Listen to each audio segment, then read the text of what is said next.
Broadcasting worldwide from the beautiful hill country in Texas, this is OneRadioNetwork.com.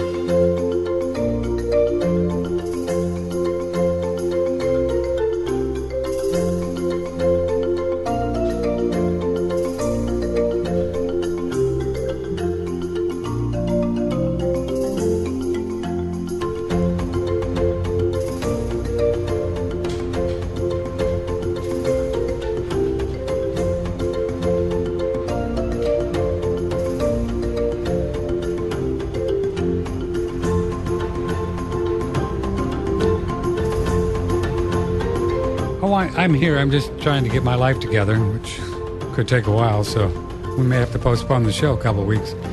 Good morning. It is OneRadioNetwork.com. This is Patrick Timpone, March 10, 2014, and it's the second Monday of the month. Do you know what that means? Tony Pantalleresco, just a guy who knows some great stuff about health. He's a wild one, and we always look forward to it. And it's coming up. Stay right there. If you have a question for Tony, a couple ways to join the show. 888-663-6386. Email patrick@oneradionetwork.com. patrick@oneradionetwork.com. Tomorrow, Andrew Norton Weber. Not the guy who wrote Jesus Christ Superstar, but he's into pure water, distilled water. He said they're exactly the same thing. He's into urine therapy and he's into a lot of things, and you've been wanting to get him on for a while. And so we're going to do it. And that's going to be tomorrow. Andrew Goss on Wednesday. And then we're going to take Thursday and Friday off. Sharon and I decided this morning so Patrick's body can heal. As you know, I've been going through some lower bowel stuff with the cantankerous colon. I'm sure Tony will weigh in with some ideas for me. I'll probably have a list of things to do by the time we leave. It's been quite a story that started 10 days ago. And I'm still not healed. And my gut, it's like, well, I'm going to ask Tony about this because he'll probably know. Up in Canada, Mr. Tony Pantalleresco. Hi, Tony. Hey, how you doing? What's going on with your gut? Oh, man, you don't even want to hear about it. It's my colon is so cantankerous. You want to take it out behind the woodshed and just give it some love, you know? Give it some... Yeah, tough love, eh? Tough love. Like, what are you doing? No. So what did you eat? Well, God knows. I don't know. Short story is about 10 days ago, I start feeling really pain around the sigmoid, just really not good pain.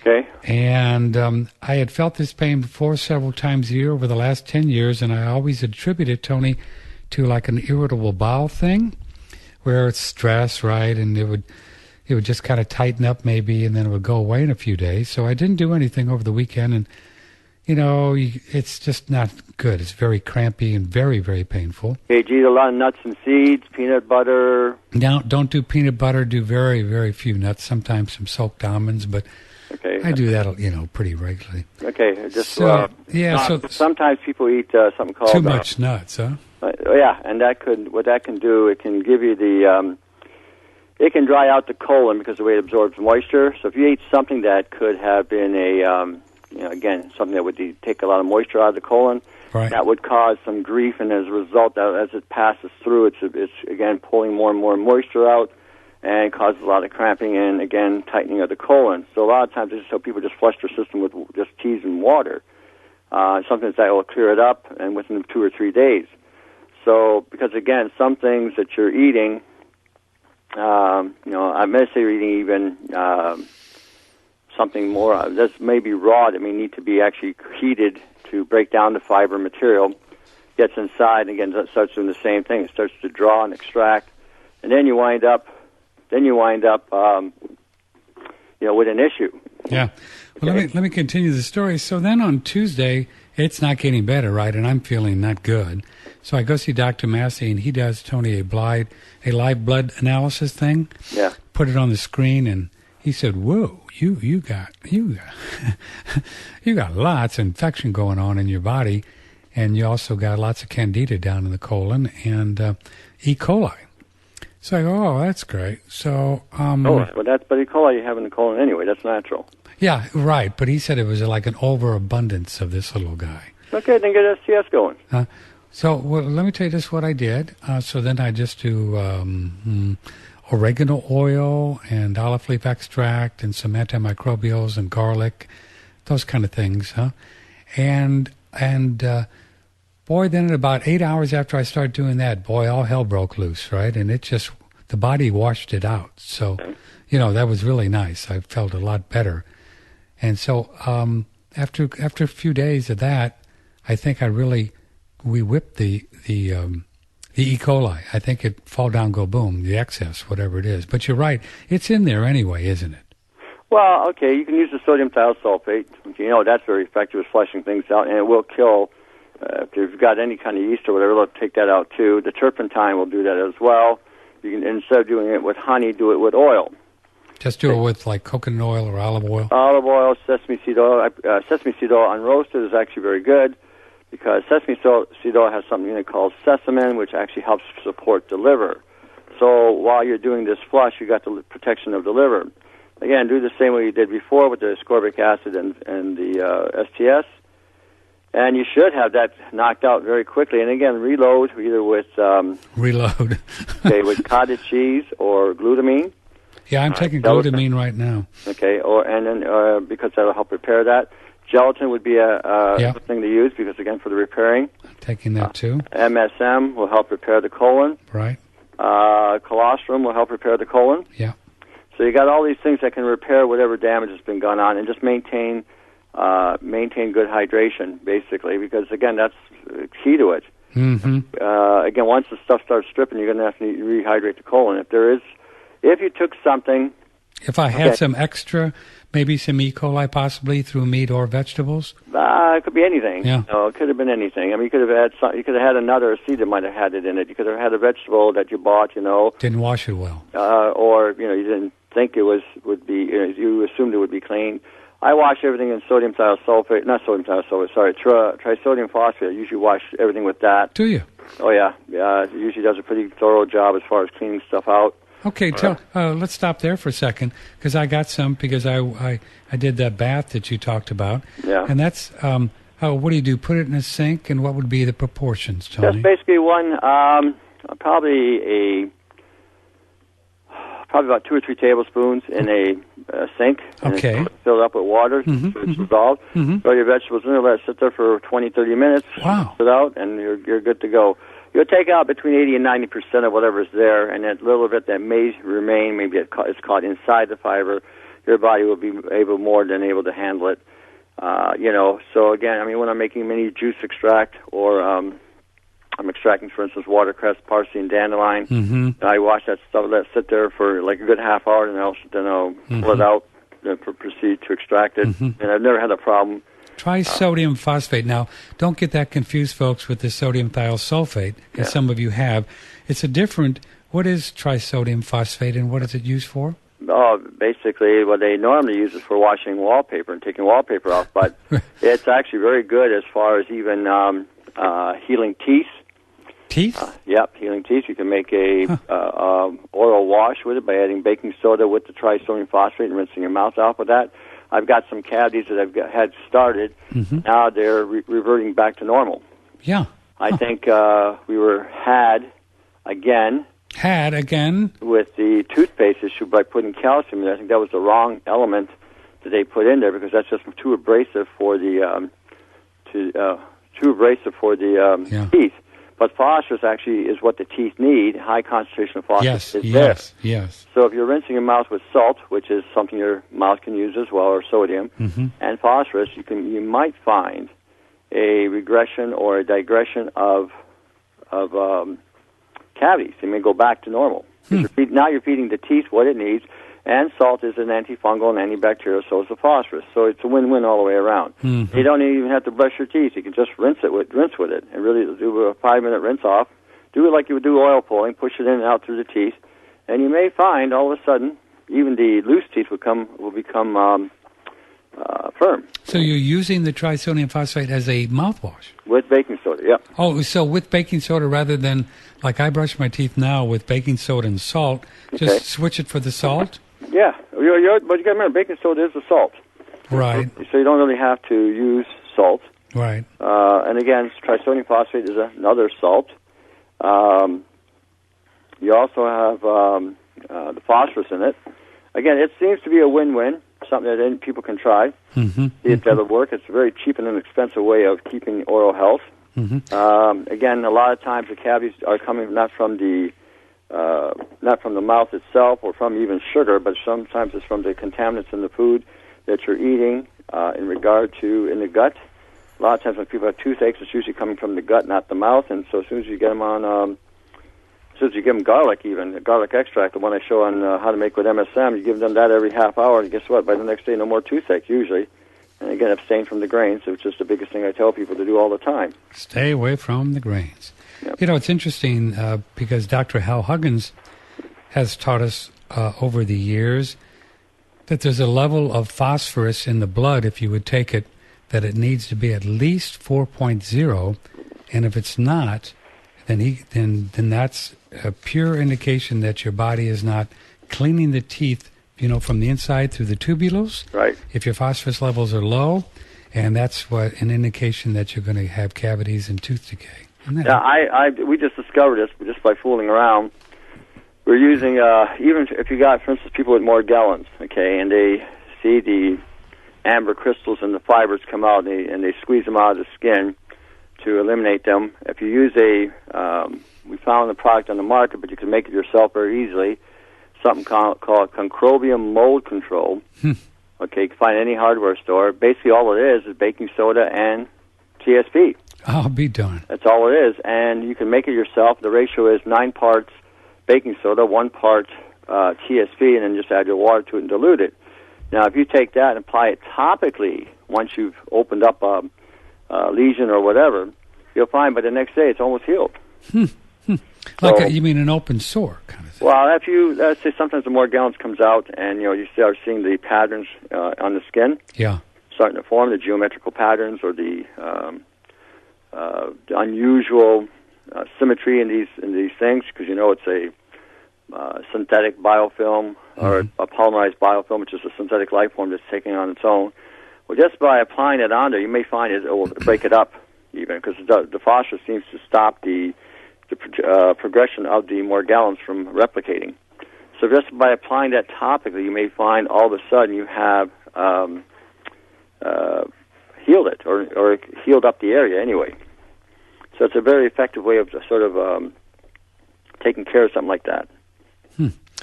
Tony Pantalleresco is with us at 16 after the hour. So here's a question I wanted to ask you about the colon, because I'm still in distress. I'm still getting some cramping. It's getting less and less, farther apart. But, elimination is really strange and wonky. Well, you got something inside. It's coming out, right? And if it's getting farther and farther apart, that means it's healing. It's passing through, right? Passing through. So I'm basically living now, Tony, on Marshmallow and Slippery Elm. And boy, that really helped amazingly. I discovered that Saturday evening at about 6 o'clock, and I'm pretty much doing that every 3 or 4 hours. And mixed up the powder, and I'm living off of that. Okay. But you know what it feels like, and this is what I want to really ask you about. It feels like my entire colon is resetting, rebooting, rebuilding.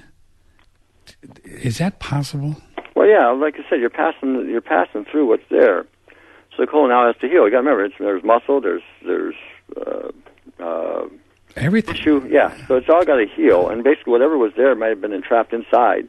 You're passing it through, and so as it's passing through, you're sealing it with these things. They're acting as a lubricant and whatever, and you're fasting basically. Oh yeah, I'm not eating a little bit of chicken broth. That's it. Okay, so you're fasting. Yeah. So as you're fasting, you're allowing your system to rest, which is what you should be doing. I have people all the time, similar issues. They've eaten, for instance, what's that seed? Where they promoted it. Psyllium, chia seeds. Oh, chia seeds. They're eating this, and they're not breaking it down. They're not grinding it before they eat it. And what happens is when they come in, they're all cramped up because the stuff is consolidated in certain areas of their colon. It's dried out the colon. So then, because again, once it hits the moisture content in the colon, it'll release that mucilage. Yeah. Which then it can embed itself along the lining of the colon. And then the colon is in duress because it's trying to push the stuff out, and it's sticking to it. So as a result, and I'm telling them, again, don't eat anything. Just use soups, teas, water, juices, and just keep on flushing. It takes about 2 to 3 days for the most part, and about a week or so afterwards, they're fine again.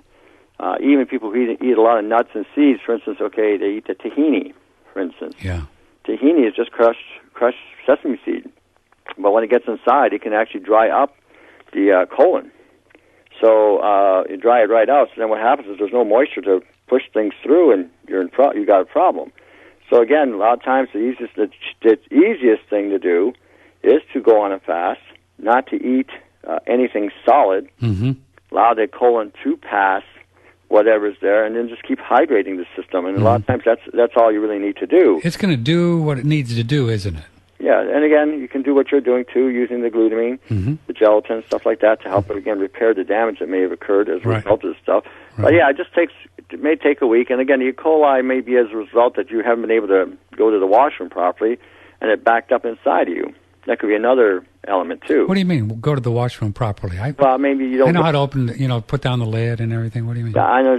You normally go and you have a certain flow that comes out of you. Right. Then all of a sudden, because of this issue that happened, you didn't have that flow. It was very little or not enough come out. Because maybe some emotional stress or something like that. Or it maybe just got stuck. Yeah.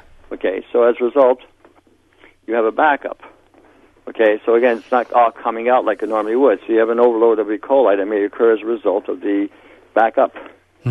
So but we do, Tony, their E. coli lives in our gut anyway, right? Right, that's what I'm saying. So and it comes out when you go to the washroom. I mean, it unloads, right? Right. So if you're not unloading enough, you're backing up. As a result of the backup, he may get a reading saying, "Oh, you got all this E. coli." Well, yeah, because it doesn't all come out. So it's something. I see. Not necessarily came out from the outside. Right. So I mean that's a possibility too. And again, I don't know what you ate 10 days ago. Who knows? Yeah. Yeah. So I mean, maybe there was something there that got inside you and decided to attack you from that end.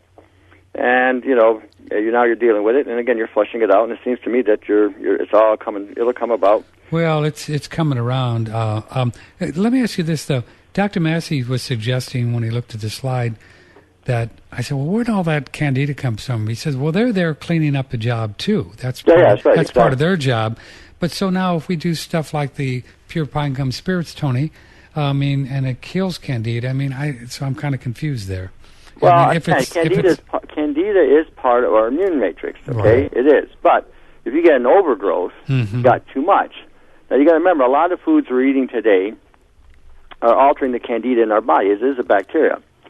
So if it feeds on a GMO substance, it's also going to alter its DNA and whatnot. And instead of breaking down and cleaning it can actually thrive and grow inside of you. So, it's all, like I said, it's all part and part. If you were backed up as a result of a congestion or whatnot, well, there you are. And that would be a normal response. So I don't see that anything unusual or problematic. Once your system cleans up, then it should subside. Sure. Okay. Well, I think I'm going to make it. I don't think. Yeah. Well, if not, we'll see you on the other side. That's right. We'll see you on the other side, brother. Okay. 22 minutes after the hour. This is Patrick Timpone, OneRadioNetwork.com with Tony Pantalleresco. Have you ever taken the Marshmallow and Slippery Elm powder together? I've never have used it. It's pretty. It's like whoa, really. Yeah, I've never had a need for it, but again, I do different things anyway. I don't always do the. It does work. I'm not saying it doesn't. I just never have applied it myself because again, I do other things sometimes, and sometimes I may even load myself up with enzymes or increase hydrochloric acid in my system, and sometimes that in itself will subside or create the fix the issue. And again, then I'm always using fermented foods anyway, so that in itself can help replace the bacteria that I may be losing as well. So I've never really used it, but I mean, we do have a lot of people in my area that do use it, and they have success with it. Yeah. Boy, it's pretty mucilagic. Boy, it's pretty gooby, and sure feels good. It's been keeping me going. Well, that's the idea. It's supposed to create lubrication in the colon. Yeah. So if there is any kind of blockage or whatever, and again, it would hydrate the colon as well. Which is what you want. Right, exactly. So again, if something is taking the moisture out of the colon, this will help restore that back, and any fluid you drink on top of what you're doing will again increase the volume of moisture in the colon. And then what's the difference here, other than the basic difference of what could be going on in the small intestine at this point? Again, just maybe something that's just finish cleaning up what's there. If something got caught up in there as well, I mean, it's got to come out. It'll move. Now, our immune system is all down there in the small and large intestine? Yep, that's where 90% of it is anyway. Wow, isn't that amazing? Yep, I've been actually reading, we did a show last Saturday on, what's it called? Something organic pollutants.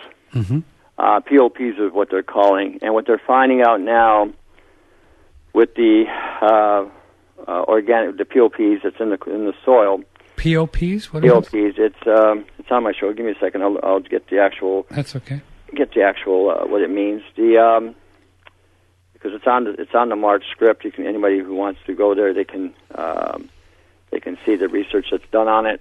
They found that a lot of the pollutants that we're dealing with today, the POPs we call them, is again it's a result of some stuff stuck in the soil and in the plants. It's a lot of times found even in the fats. And so what winds up happening is you get caught up with a buildup as an indirect result of these POPs. Let's see what it's called here. And these are pollutants? Persistent organic pollutants is what it's called. Say it again. I talked over you. Sorry. Persistent organic pollutants. And they're in the soil? They're in the soil from chemtrails, from, again, farmer spraying fungicides, pesticides, insecticides, whatever. Industrial waste that could be, again, polluting the area, which, again, would go up and come down. And apparently they're actually tying that now more to obesity issues as well as diabetes, as well as heart issues, intestinal dysfunctions, because these chemicals are bound in the lipids, which get into the system, then they break down and get released, and then they start attacking different parts of the body. So again, it's about neutralizing this as well, and again, pulling it out. So again, let's say you ate something 10 days ago, let's say a fish oil, because they attribute even fish oils to being loaded with these things. Let's say you ate a fish oil, and it got in your system, and all of a sudden it released whatever chemical was there. Well, that would have caused a complete flushing of your bacterial load in the colon, because your colon is going to protect itself, right, and protect you from these chemicals, and then you wind up becoming compromised. So, I mean, there's a lot of stuff that attacks our systems from different angles. And again, this is why I've told you many times in the past that a lot of stuff that's in the health food industry may not be that healthy, and you really have to really ascertain the what's really going on there today. What is the biggest? What are the body's major defenses that are ongoing in the body to get rid of these guys? Your liver. Everything has to be processed through the liver. Solvents that get caught up in the liver from some of this stuff. Again, you would need levels of arginine to help remove the solvents. You would need something like sulfur, again, like NaC or alpha-lipoic acid, or again, sodium thiosulfate, MSM, methionine.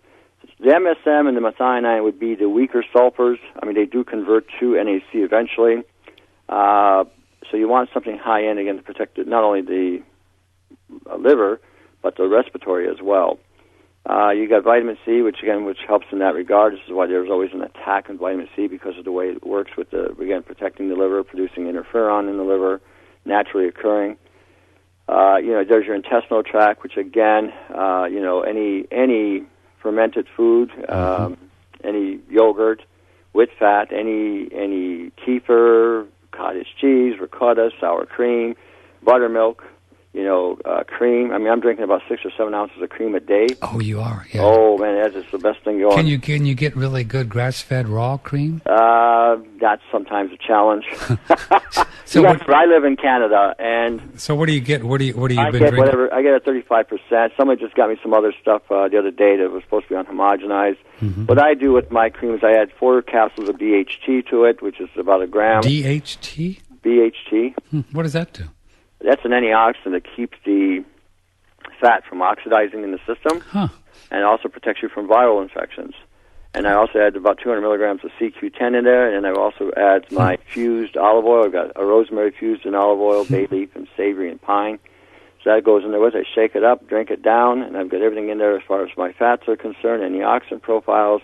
My heart's happy, my liver's happy, my arteries are happy, everything's happy. My brain is happy because I'm getting the fat I need. There's no oxidation issues going on. My cellular integrity is maintained, and I got everything in there profile-wise to help protect me against, again, a viral. And it tastes yummy, too. Oh, yeah. Oh, yeah. If you want to even encourage a taste, add some glycerol to it, just a little bit, shake it up, or a little maple syrup, and, man, it's a good going down. So, like here in Austin, we can get grass-fed cream, grass-fed cream at Whole Foods. It's not unhomogenized or unpasteurized, but you can't get that in a health food store there? No. No kidding. No, I mean, what's up with that? I live in another country. I got different sets of rules and regulations. I thought you guys were cooler over there. No, we got more restrictions here and regulations here. You can shake a stick at. You've got a lot more access to a lot more things in the United States. Really? Yeah, I think the United States is probably the most. In regard to accessibility to things, it's probably the most open of all the Commonwealth countries. Mm-hmm. Even Europe, I get contacted from Europe. For instance, they can't get potassium chloride without getting it under prescription. Right. Here, you can go pick it up now. Brand sells it right on the open shelf. Well, that's because you guys, the Queen still thinks she owns you guys. Well, the Queen owns you too. Don't kid yourself. I know. Trust me, I know. I've done the research. Yeah. So I mean, it's not. America has never been a free country. They've never been, boy, have they? It's been an illusion. No, I know. Yeah, you send $1 trillion to the Court of England or the Bank of England every year. So that's right. From the IRS, she's going to get her money. Trust me. Yeah, she's got a tidy little sum put away. I'll guarantee you that. She's a poor woman. That woman, I got to tell you. All right, Tony, stay right there. It's exactly 9:30. Tony Pantalleresco, and we're going to get to your questions and your emails and lots more to talk about. So stay right there. We'll have fun this morning. Would you like to feel more energy and have a better mood in 60 days or less? That's the guarantee I offer with a health-building food I'm about to introduce you to. If you apply the advice I'm about to share with you, you will support the restoration of your optimal health. When consuming this health food, you will support a better mood and endurance. You will also support increases in strength, energy, fat loss, and muscle development. You will be protecting yourself from colds, flus, infections, and cancer. By adding this one power food to your diet, you will support the removal of toxins of all kinds, including heavy metals, drug deposits, chemicals, and radiation poisoning. What is the one protein power food in nature that you can, for the first time, get in its undamaged state? It is unheated whey protein powder from grass-fed cows. In late 2010, the U.S. market was introduced for the first time to a truly unheated, undamaged whey protein powder called One World Whey. If you'd like to order One World Whey, you can just click and order it right here on OneRadioNetwork.com. That's OneRadioNetwork.com. Previously with Master Herbalist Stephen Buhner on Pine Pollen. It became a regular part of the diet because it's such a good nutrient food. And pine pollen is more of a nutrient herb that helps the whole body be more vital and strong. I became interested in it, looking at how you could use it to raise male testosterone levels for guys in middle age. So I began looking at that in some depth and found that there's a number of plants on Earth that contain testosterone in them that's pharmaceutically identical to the testosterone in our bodies, and that sort of started the whole thing off. And pine pollen is one of those. Pine pollen is probably the highest in testosterone of any plant that I've found so far. I mean, it's exactly molecularly identical to that in our body. Pine pollen from Surthrival. It's strong. It works. Click and order. All Surthrival links. Front page. OneRadioNetwork.com. Tony mentioned that sulfur is one of the building things, too, in the gut, and we are just gaga. We think it's the cat's meow, this sulfur that we've been taking since, I guess, what has it been, September. And folks are continuing to write in. Let's see if I can find quickly some of the...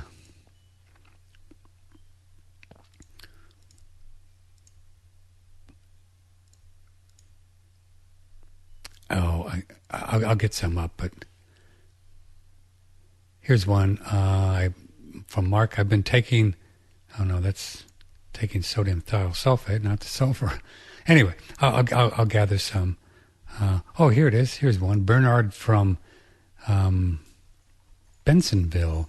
I've been using sulfur since November last year, and as advertised, it works wonders. As a truck driver, nothing keeps me continuously alert and focused as the sulfur that I received from you. I feel great. Thank you. I introduced the sulfur to my family, and buying it one at a time is a bit of a hassle. Can I now buy 6 pounds at a time? I wanted to send it to my mom in Europe. From Bernard in Bensonville. You bet, Bernard, and I'll email him back. We do give discounts for more than 2 pounds. It's about 10%, but it's worth it. You can get in the 2 pound lots you can get 2, 3, 4, 5, 6 pounds, all the way up to 9 pounds. People are doing that and then giving it to their friends or selling it to their friends and just turning them on to it. It's really an amazing product. It works like none other MSM that we've ever experienced. I don't know why, but it's just undiluted, no anti-caking, no anti-flow agents, nothing in the factory where they make it. Stuff's pretty sensitive. It's an amazing product. It is organic sulfur, and you can buy it from our website and just click on the front page. $79 in all 50 states. If you live up near Tony, it's $94.50. Now that's a delivered price for 2 pounds, which is a 3-month supply, and then $99 if you live in Europe. We shipped it to Lithuania, Japan, Korea, Africa, all over the world, Australia. $99 delivered. Just send me your name, address, phone number, and then I'll respond, and then you can donate the $99 to our website. Here's a truck driver that's been using it. He says, nothing keeps me as continuously alert and focused as the sulfur I received from you. It's a pretty good testimonial, isn't it? We are listener supported. One Radio Network. Talk to Patrick now. 888-663-6386 or email patrick@oneradionetwork.com. The second Monday of the month brings us to Tony Pantalleresco. He's up in Canada. Just a guy who knows some great stuff about health. Been at it for over 30 years or so. He's got a little shop up there where the federales knock on his door every couple of weeks and say, Tony, what are you doing? No, I'm just kidding. So, Tony, before we get on some emails, how do probiotics play? What role, let me ask it this way, please. What role do probiotics play in the whole thing we've been talking about this first half hour with the gut? What role do they play in it? The bacteria, you mean? Or? The probiotics like you might take in a capsule. Basically they help, again, restore the healthy bacteria back in the system. They're part of the process as far as converting your B vitamins into something usable or even to manufacture B vitamins. A lot of people have a folic acid deficiency or B12 deficiencies because they don't have enough of the right bacteria. They got a lot more bad bacteria, and as a result, it overwhelms the colon. Mm-hmm. A lot of your minerals are broken down there as well. I mean, silica is one of the toughest minerals you can absorb. You barely get any real value from some of these silica products because, again, it has to be fermented to be absorbed properly. Even calcium is very tough. So, again, a lot of times that's where it's done. I mean, when people are using yogurt or kefir or some of the more fermented dairy products, the calcium in those products are more absorbable as a result. I mean, it's key for cleaning up almost everything. I mean, you produce lactic acid down there, you produce peroxide down there. I mean, the whole thing is designed to, again, protect you from fungal, bacterial, viral, microbial, even parasitical overload, and depending on some of the things that, you know, we're should be working on. But you have to also remember a lot of things we're consuming today due to genetics can alter the colon's bacteria, and alter and change a lot of things. So a lot of times things don't work like they're supposed to because of the alterations going on. That's one of the reasons why I tell people don't consume grains, because the majority of the grains are all genetic. And somebody says to me, well, can you eat quinoa? Can you eat amaranth? And I tell them no, because if you already got the genetic material inside of you, anything you add to it is just going to further propagate this and cause more of an imbalance. People are blaming wheat as a evil. Well, wheat is not necessarily an evil, but because it's been hybrided and genetically altered, again, it doesn't work with our systems anymore.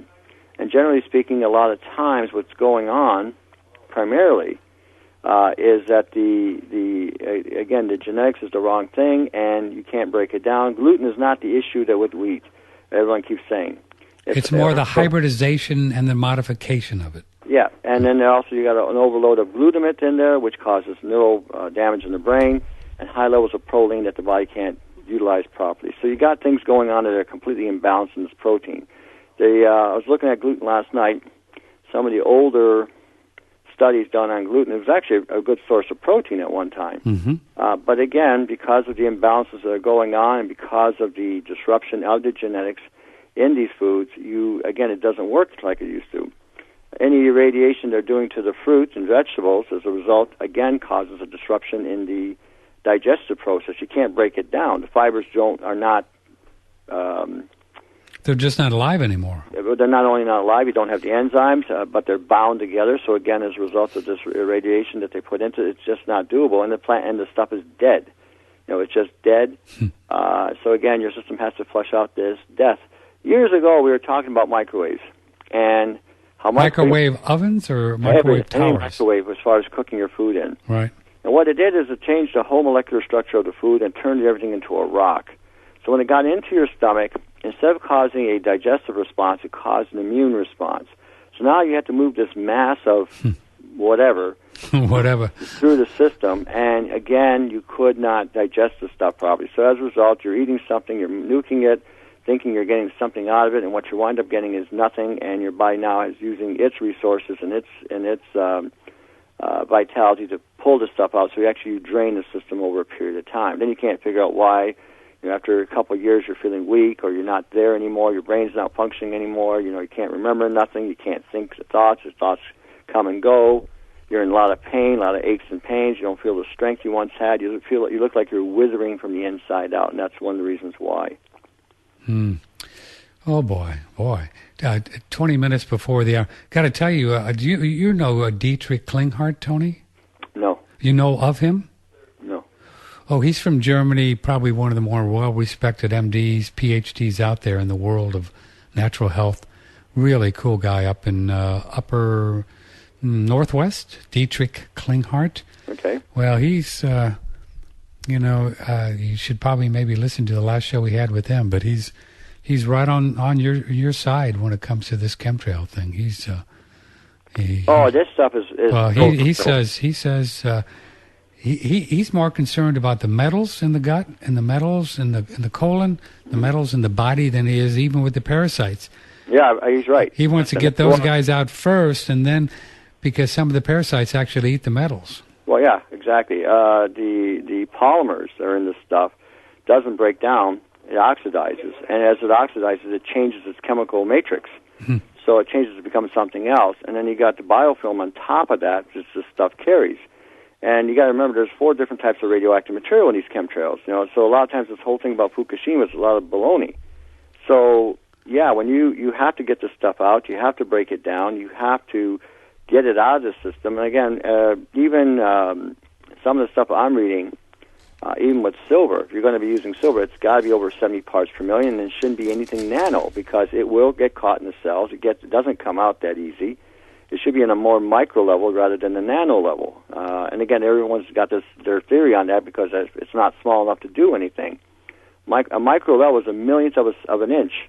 It's more than enough to do what it needs to do and get out, and again, you can flush the system out. You just don't like anything with this nano stuff, do you? No, not at all. Everything I'm researching about nanoparticles and nano whatever... Nano this, nano that? It becomes it's almost an impossibility to get it out of some parts of the body. Now, the one thing that STS will do, sodium thiosulfate, will remove any excess silver in the system. It does pull it out. And the silver comes from chemtrails? They've got nano silver in the chemtrails as well. Mm-hmm. So they got nano aluminum, they've got nano, and that's why it penetrates so readily into the cells, into the tissues. I just had a gal contact me from the YouTube saying that she's now seeing lesions forming on her skin. It's actually moving in her, and I said, yeah, that's usually your more gallons. So again, when we're talking these things, this is one of the reasons why, you use phosphorus, you use salt, you use iodine, you use sulfur. Those seem to be the four basic things that I found the most effective against it. And we can reduce so it. that's why sodium thiosulfate is one of your go-to for getting some of these things out. It gets a lot of things. It'll even get radiation out of the system. So yeah, I mean, I find it more effective than EDTA. It's, I think, a lot more potent, lot stronger. I just had a guy contact me on the YouTube again. He started using the SDS. Even after 2 weeks, he says he's noticed that he's getting a firecracker effect. He's noticing that his consumption of food has diminished. It's reduced. He doesn't need to eat as much. He's filling up faster what he's eating. He's absorbing his nutrients more, and he's losing body mass. Do you think a once-a-month dose of SDS will do it? I think you need to... I mean, again, I live in a four-season thing, so in another couple of weeks, I'm going to do another 4 weeks, again, to get me out of the winter stuff I've accumulated. Now, when you say 4 weeks, you'll do it every day for 4 weeks? Yeah. Wow. Yeah. Amazing. So, again, just to make sure he does a thorough job. And, I'll say. Oh, yeah. Okay. Tony takes no prisoners. It's 16 before the hour. George from Oceanside writes, would you please ask Tony if he knows that the active ingredient in turpentine is alpha-pinene, P-I-N-E-N-E, also found in oils of rosemary, tea tree, eucalyptus, and juniper berry. It's found in a lot of different essential oils. Mm-hmm. But the turpentine has a high quality. Well, it's not just that one element that's the causing the effect. You got to remember, everything is in these plant oils, these essential oils, has a synergy. And I've got a book out, and basically when you're reading some of the research on essential oils, they're very rudimentary and very fundamental, and they're very limiting in regard to what you're seeing. There's so many other antioxidants or other components of these oils that aren't listed, and so when you're looking at the essential oil, it's a concentration of the plant's essence, not just one or two things. So that's why a lot of things work the way they do with essential oils. I mean, again, it gets into the cells, it gets into the tissues, it gets into everything. I mean, it's one of the best things you can use as far as, again, helping the body pull out some of the stuff that you're being exposed to because of the antioxidant elements of these things. Mm-hmm. So it's not just the only thing. I mean, that's what, and again, people got to start thinking in terms of expanding their thinking, not getting so polarized. You know, we've gotten polarized with the health food industry in regard to, okay, this particular antioxidant does all this stuff, and this one does all this stuff, but sometimes the antioxidant itself works better when it's combined with its supporting mechanisms that go with it. CQ10, for instance, works better with fat. So, okay, when you're taking cream, which has vitamin A in it, you can add the CQ10 to it, the BHT, if you want to add vitamin D to it, mix it up. Now these components will work better because they're in the medium they're supposed to be in to work in your body. Mm-hmm. Yeah, excellent. You know. Okay, let's take this one. Hi, what's your first name and where are you calling from? My name is Andre and I'm from Oklahoma City. Andre, you're on the air with Tony up in Canada. Go ahead. Hey, Tony, good morning. How are you both? You too. How are you doing? I know your take on grains pertaining to wheat in general, and I was just curious, what is your take on the wheatgrass and juicing from wheatgrass? That's a little different animal. You're basically getting it in the sprouting stages. It works for some people. It doesn't work for everybody. You can try it. I mean, it's a green. Again, when you're talking wheat and the full maturation of the wheat itself, I mean, if the wheatgrass you're growing has been genetically altered, then obviously it's not any good. Okay, so I mean, clearly you got to understand where that's coming from. Now, if you got seeds and they're non-GMO and they're heirloom seeds, and you plant them in an isolated area, so you're growing the stuff inside, and you got your lights on, and whatnot, obviously that's going to be a better product. You know, depending on what you feed the soil, because that's really key.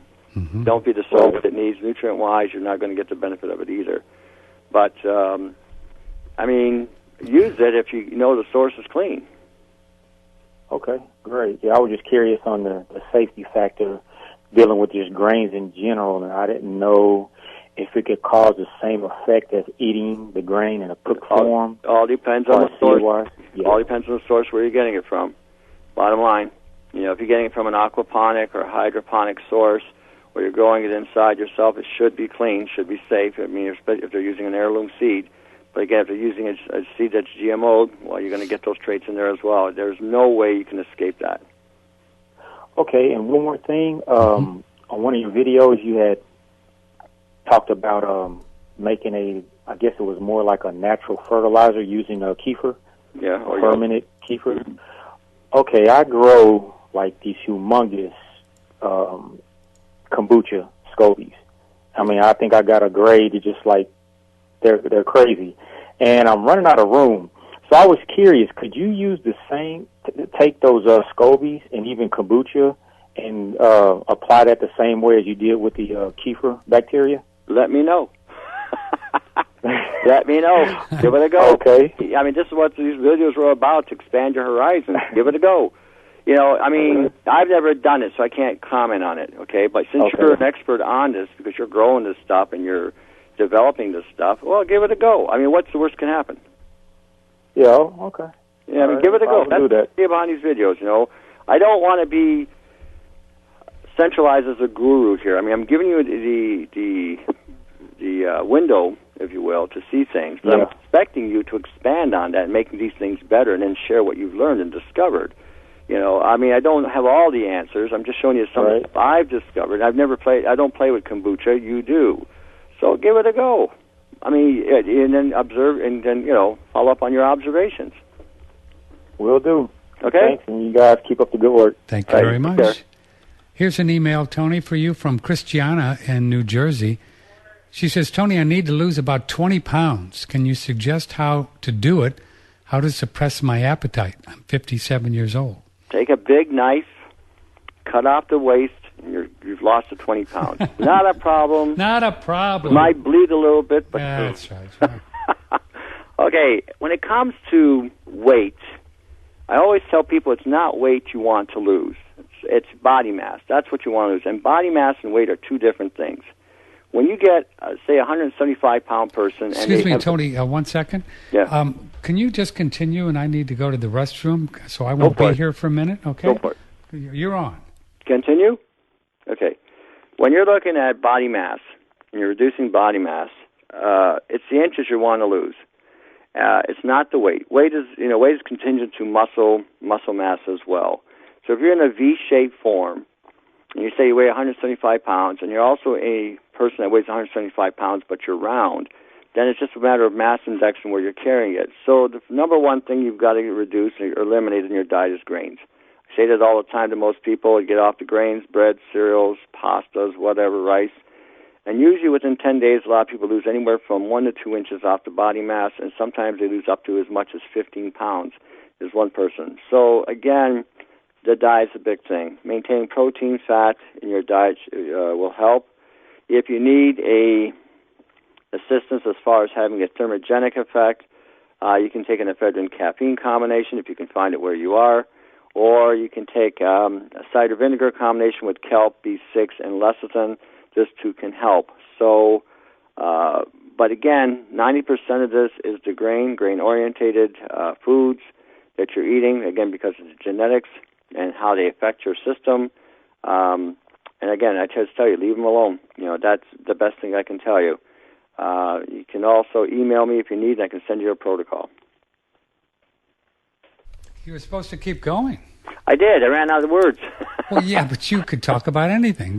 Well, I mean, I didn't want to, just harp away and bore people. Harp away is better than dead air, but that's okay. Okay, well, sorry about that. The dead air was brought to you by colostrum. Yeah, okay. I didn't know. I mean, I'm sorry, I just threw that on you, but, with my little tummy, you know what I mean, jelly bean. Well, that's good. I mean, your body's working. It's working. No, it's working. And as you keep going, you should find it'll diminish more and more and more. Yeah, I think so. When you're back to normal, and then again, you can go back to, even when you go back to whatever you're eating, just use more broths and soups and teas, and again, light. Just light, right? Yeah, I mean, if you want to eat yogurt or cottage cheese, stuff like that, so you get back to eating whatever animal proteins you eat, if you eat any, and go from there. Just minimize any beans, minimize any seeds, nuts, stuff like that. Allow your system to have a chance to fully recover. Well, I tell you that I want to get some goat yogurt today. I'm going to try to get into town, and mixing up the probiotics and the vitamin B with the goat yogurt, man, you can feel that stuff. Yeah, man, right, you do. You can feel it. Yeah. Let's see. Hi, guys. Tony, will you ever come up with information on YouTube of reducing appetite and fat burning? Oh, just what you're talking about it. As about lean muscle and mass building mixes. I'm not sure is what he's saying here. Basically, he wants to lose fat and get muscle. Yeah. And again, it's, the simplest thing on that is just incorporate more protein and fat in the diet because, again, it produces an anabolic effect. Reduce the grains. I mean, it all boils down to a lot of times reducing sugary foods, high glycemic foods. Again, the grains seems to be the biggest problem. If they look up the website for, again, March 2014, and they scroll down, I think, to the March 29 show, they'll look at the POP that, again, could be causing the problem. They're finding that obesity is or even having the excess mass is a result of chemical contamination, and it causes inflammation of the organs and so on and so forth. Mm-hmm. And if you're not able to absorb your nutrients the way you should, again, you're going to continue to eat. I mean, like I said, how many people, even yourself, have tried the STS? You clean out the colon, and all of a sudden when you're eating, you find that you're not eating the volume you ate before. You just don't want as much. No, It's just amazing. And you're good for, I still go like 12, 15 hours since I did the last. So what's the mechanism there, Tony, that's going on? They're stripping the layers off the lining, and so the ducts are in the colon are able now to absorb the nutrients. You're not blocked. And your body's able to flush out the way it's supposed to. There's nothing collecting, or the accumulation has been reduced dramatically. So you're breaking down the food better, you're absorbing the nutrients more, you're stripping out the metals that are there. Mm-hmm. I don't know how many amber crystals and polymers came out of me when I started using this stuff, which was enwrapping itself in my colon. So, I mean, it makes a huge difference on clearance. And then on top of that, you're loading up on the bacterial levels back into the system, so replacing the good stuff back. And again, as the reduction of the bad bacteria is going out, you're putting in the good stuff again. Let me talk about one thing real quick on this. Sure, take your time. I had a guy from UK do the STS, and we emphasized on YouTube that not only do you take the fermented foods or whatever, the bacterial stuff, we also emphasize taking minerals. Now, yes. We said that you have to do that thoroughly every day because of the way this stuff doesn't discriminate. I mean, it'll pull out iodine, it'll pull out calcium, it'll pull out silver, it'll pull out everything. So when I say take a mineral supplement, I don't mean drinking green juices because those green juices will have a variance in whatever minerals are there. Okay, taking a supplement, you actually know how much you're getting. Mm-hmm. Okay, so when you know that and you know what's going on in regard to what you're taking, okay, it makes a big difference when you take these minerals. Then all of a sudden, you told me after 4 weeks his teeth got thinner. Thinner? You mean the veneer or the everything got thinner because it stripped out the calcium. Oh boy! And the phosphorus. So I mean, if you're doing this, if you're going to be doing this, okay, you have to make sure that you are following that mineral thing. You know, don't think you can cut a corner here. Mm-hmm. There's nothing like this I've ever seen that does as much as does a thorough job as this in regard to cleansing, stripping, removing metals, removing, again, radioactive material. I mean, even pectin doesn't do a job as good as this. So you have to really follow that to the T. You know, if you're going to do it, really take the minerals, because if you don't, you're going to wind up deficient. So that's really important. Well, I mean, it's pulling it out, so you got to put it back in. I mean, I've often said, even on my shows, that if you're taking something out of the body, whatever it is you're taking out, you've got to put something back in. Okay, you're removing mercury out of the system, you're moving fluoride out of the system, you're moving aluminum out of the system. These all bind with the skeletal structure. So you've got to replace to the skeletal structure what it needs, you know, what it really needs and how it needs what it needs. So again, you need calcium, you need phosphorus, you need magnesium, you need potassium, you need sodium. These things are all part of the manganese. These are all part of the bone rebuilding. So you got to have those elements back in if you're taking these metals out. Mm-hmm. You know, when we're taking the metals out, we've got to replace the metals with what is supposed to be there. Same with your colon. If you're flushing your colon, taking stuff, you got to put bacteria back in there. You're going to leave yourself wide open. Got to. You have to put back in. My favorite, what I use, is the Drucker Labs Intramin, the liquid minerals from Food Source. I think it's a great product. But what is your favorite go-to mineral supplement that if somebody to our audience that you like? I make my own with my... Oh, you make your own, of course. I make my own, but again, if you had to buy one... Okay, I would go with Nutribiotics electrolyte formula. That one's clean, doesn't have the vanadium in it because I don't care for vanadium. I think it's a stupid thing to be putting in the... Nutribiotics electrolyte. Yep, that one's good. I find that to be balanced, clean. Mm-hmm. It's hard to find them now. I mean, there's Utah Salts is another one, but that's basically a high sodium chloride combination. Some of them do have other minerals. Anything that's got vanadium in it, I do not care for. Vanadium can be built up in the system, it can accumulate, and can become toxic. I don't even know why it's there, and I sometimes think this is part of the sabotaging of the health industry with misinformation and stuff. But anyway, in seaweed and things like that, it's not a problem because there's measures and countermeasures in these plants. But when it's taken straight up like that, I'm not a big fan of it. Okay, folks, you could support us. Why don't you, if you go to our website and you click on one of the Amazon links on our website, oneradionetwork.com, please do that, and then bookmark that and have that as your Amazon. And you can go on Amazon right now and you can look up, and I bet you'll find this Nutribiotics there. Just put in Nutribiotics electrolyte formula. If you want to buy it, go through our website and you can use your own password. And it's pretty cool. And they give us a few percent, and it helps to support our radio show. So anytime you shop at Amazon, you just click on your bookmark, and it'll still have us up there, and then you can buy all this kind of stuff anytime you want. Broadcasting worldwide from the beautiful Hill Country in Texas, this is OneRadioNetwork.com. Talk to Patrick now, 888-663-6386, or email patrick@oneradionetwork.com. We're talking with Tony Pantalleresco. He is here every second Monday of the month on OneRadioNetwork.com.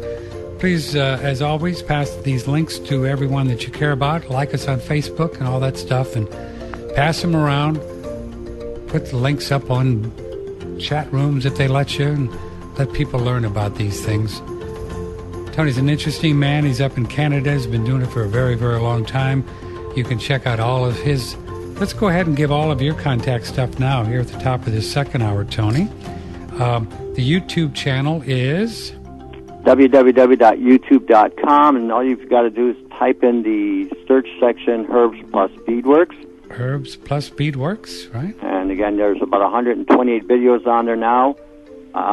We've done a lot. I think the last one we did is something called hormonal rest for women who are going through the men's issues that they go through sometimes. And we give them a formula that they can use. We've seen work here for a lot of the women up here in my neck of the woods to reduce the duress of either menopause or perimenopause or postmenopause. Seems to help a lot of the women that we've given. Again, we tell them not to eat soy or any of the estrogenically inducing foods like peas and other things. We also tell them lay off anything that has goitrogen content with the broccolis and cauliflowers and things of this nature, especially if they're already compromised in the thyroid. And we also have a webpage, http://augmentinforce.50webs.com. And we also have a site in the UK called www.health-access.com. A buddy of mine over there named John, he's been put up a site. He's using our information over to the other good. Health-access.com. Okay. Yeah, health-access.com. Oh, health-access.com. Good. So he's got it going on in Europe. So we've got, transferring of information from this side of the Atlantic to the other side. A lot of Europeans, I'm finding out, are more duress than we are here in Canada and in the United States. They have a harder time getting some of the raw materials there to build some of the stuff that I show on the YouTube. I was actually surprised to hear some of the people from Sweden and Germany and the United Kingdom and France telling me stuff that they have a hard time, for instance, getting turpentine of all things. Yeah. So, I mean... it's amazing. Yeah, it is amazing. So they're under the Codex gun because and under the European Food and Safety Authority, which is equivalent to the FDA here in Canada and the States, and it's a joke. It's really a joke. I mean, the European Food and Safety Authority, for instance, disallowed any claim on anything that has to do with yogurt or anything probiotic-wise. And, I mean, there are 5 countries that raised all kinds of hell over that one. Japan raised it, France, and other countries about the value of these things and how they work. In the United States, we still can make the claim, and in Canada, about how beneficial the bacterial is. I mean, even in Canada, there's a study in PubMed on BioK. Oh, yeah, I know that product. Yeah, I know that. Extensively in hospitals here in Canada, people with bacterial issues that may be occurring. And there's a science that's actually there. I forget what it's called now. I was looking at it about 2 weeks ago, where the Russians have been developing bacteria that can attack other bacteria to help the body's immune system fight. They've been developing it for over 40 years. So, I mean, it's insanity what's going on, but what's going on in Europe is going to transpire over here eventually, because we're Codec-compliant countries, the United States and Canada.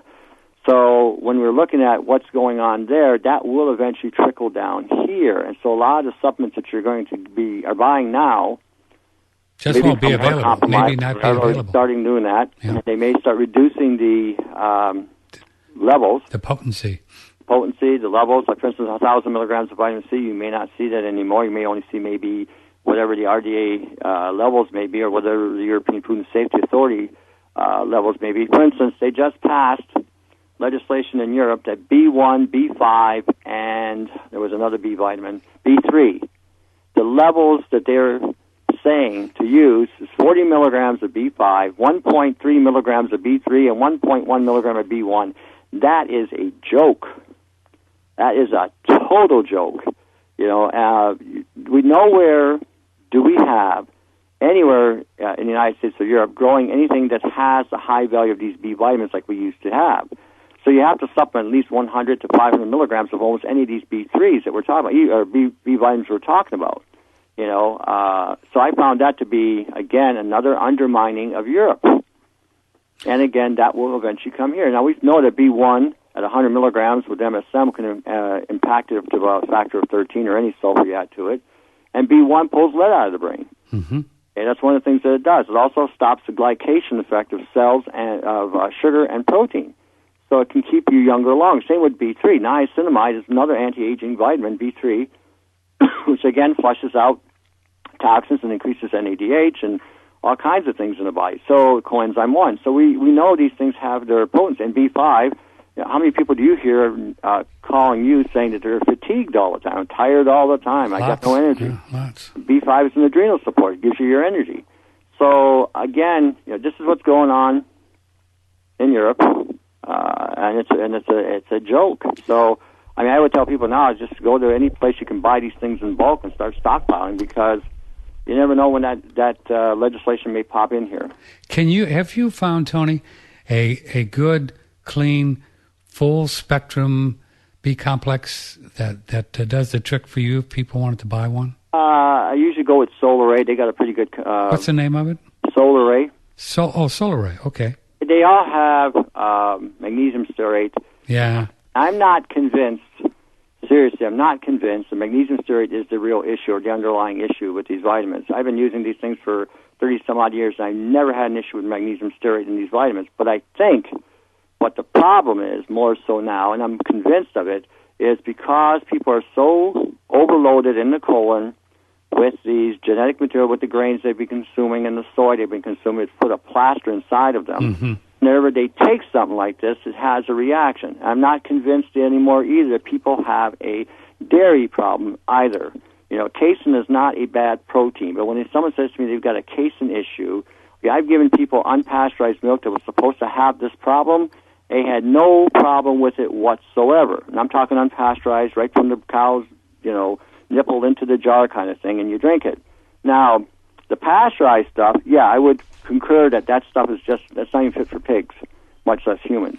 So when we're talking reactions, a lot of times those reactions are as a result of something that's still inside your system. You take something that has a benefit, and then you have a reaction because the beneficial stuff is reacting with the negative stuff inside of you. So, I mean, this is what I'm finding more and more. As soon as you get people off the grains and you give them dairy products, guess what? They don't have any reaction anymore. Is that right? Yeah. That's so interesting. So that's what I'm finding here. Take off the dairy, take off the grains, get off of them for a while. Guess what? When I did the sodium thiosulfate, this is my own personal experience, I was down in Arizona and I ate their wonderful chicken down there. And it damaged my salivary gland along my left side. Couldn't eat any cheese anymore. I hadn't been able to eat cheese for 7 years. Really? Yeah, totally wiped out. Whatever was inside. Why'd that damage your salivary? I have no idea. Something was in that chicken. Something. In it up until that point, I never had a problem until I ate this chicken down there. And so anyway, and I didn't eat any chicken for almost 2 years when I was there because I didn't trust the poultry anymore. Anyway, and I was using unpasteurized milk, and I was using yogurt, and never had a problem with that. Cheese, if I ate any cheese, boom, I had a reaction. Anyway, when I did the STS, sodium thiosulfate, I did it for 4 weeks. I can eat any cheese now I want. I've got this kefir cheese from the Middle East. This stuff is amazing. Oh, it's just so good. But anyway, I mean, I can eat provolone, I can eat Havarti, I can eat cheddar, I can eat any of these cheeses now without any problem whatsoever. No negative reaction, no outbreaks, nothing. So whatever was inside of me as a result of that poultry I ate just came out. This whole idea. Result, I was open. I'm back up, and I can digest. I don't have any problems digesting these cheeses or these fermented dairy products at all. And again, this is what I concluded, that we've got stuff inside that when you're eating something that is of benefit, there's going to be a reaction. All of a sudden, you think you've got a allergic reaction. And when people tell me they have a casein issue, and then they say they're eating soy, well, all the studies I've seen show that if you have a casein issue, you will have a soy issue as well, because the soy proteins don't break down either, and they can create the same allergic reaction as the casein. Now, again, I think that's all part of what, again, the sabotaging of their health, and again, because of the overload and the layers in the colon that have built up, the bacterial overload that might be in the stomach as a result of the genetics. They don't break down, they thrive and proliferate. So again, once you start flushing this stuff out, you might be surprised what you can eat again. Excellent. 10 after the hour. So this whole leaky gut thing that they talk about, and if you start doing some work, how long would you suspect it would take the gut to rebuild? That's God's given me a lot of gifts and abilities, but again, forecasting the future and telling time like that is not one of them. You just don't know.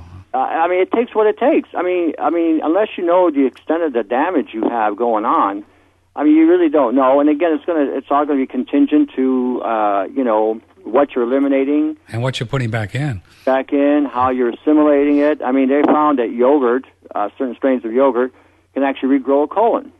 No kidding. Yeah, so I mean, there's all kinds of studies to validate this. So again, when we're talking, well, we know milk thistle, sage, and artichoke leaf can regrow a liver. We know that bitter melon and chlorella, and if our cucumber in the United States and Canada wasn't genetically altered or hybrided to death, it too could regrow and regenerate a pancreas. So we've got things that can actually restore and rebuild the system. We know gelatin can rebuild and fortify bone density as well as stomach and intestinal and esophageal linings. It can increase muscle density as well. So we know we've got things that can regenerate and rebuild us. It's just a matter of, okay, what do you got lingering inside that might be impeding this? You mentioned, Tony, you were eating all these different cheeses. Are you able to get antibiotic-free, natural kind of grass-fed cheeses, or you just go for it? Just off the store. No kidding. I mean, again, it's... just go for it, huh? I have different access things here than you have in the U.S. I get stuff that's coming from other countries, which, again, doesn't have the same stuff that's going on here. Again, I'm close to farms out here. I got farms are within 10 miles of my location. So, I mean, we get stuff at the market as well coming from the local farm. So, and I got a gal that goes all over the place and shops from the farms and brings stuff to us locally. Oh, good. Pasteurized honey comes right from the farm. That's good. Not treated or anything. So, I had that advantage, whereas a lot of people in the United States don't. Some guy contacted me from New York, and he couldn't find a kefir even in a health food store that had fat in it. It was all fat-free, and I was really surprised. Most of it is fat-free, though. Yeah. In Arizona, I have been able to, you can go to a health food stores there and get these things with the fat. So I was sort of amazed. Again, I'm always flabbergasted when somebody writes me from either the U.S. or Europe, and they tell me they can't find certain things in the location. Well, they got lots and lots of farmers markets here, and folks could seek those out. You can find them. And some things online, too, they'll ship around. Let's do this one. Cindy, I have had a fatty lipid on the back of my neck for about the last 5 years, measuring about 2 by 2, and seems to be growing. It's just above the spine, doesn't hurt, it's just ugly. I'm told that it's benign, but is there a way, short of surgery, to get rid of it? Can find any information on how to do this naturally. Luckily, my hair covers it. Oh, maybe it's like a lipoma kind of thing. All you need is heat up some salt in a pot. Mm-hmm. Let it get good and warm. It's got to be hot enough where it'll penetrate, but, again, not enough to burn you. And put it in a washcloth and put about 10 or 20 drops of turpentine on it and put it on there direct and put it around it. And then start using enzymes like lipase to help break it down internally. You might be surprised how fast that will disappear. Lipase? Yep. Lipase. It's an enzyme that breaks down fat. Do you like trypsin? I do. No, what's the product that gives you a high dose of trypsin? I've been looking for one, and boy, even the Wobenzyme, it's very punky. There's not much in there. Go with the pancreatin. Pancreatin. Yeah, pancreatin by Sogar. It's one of the. It's got a good measure of it. Most of them. There is a product on the market that sells just trypsin. I forget the name of the company, and it's high end, but it's very expensive. Because I believe they have both the chymotrypsin and the trypsin involved. Yeah, that's what I want. Yeah, there is a product out there. I saw it when I was down in Arizona. A health food store there called Healthy Habits carried it. I forget the name of it. Are you thinking of Inflamaway? No. This was strictly trypsin. There was nothing else in it. Trypsin, chymotrypsin.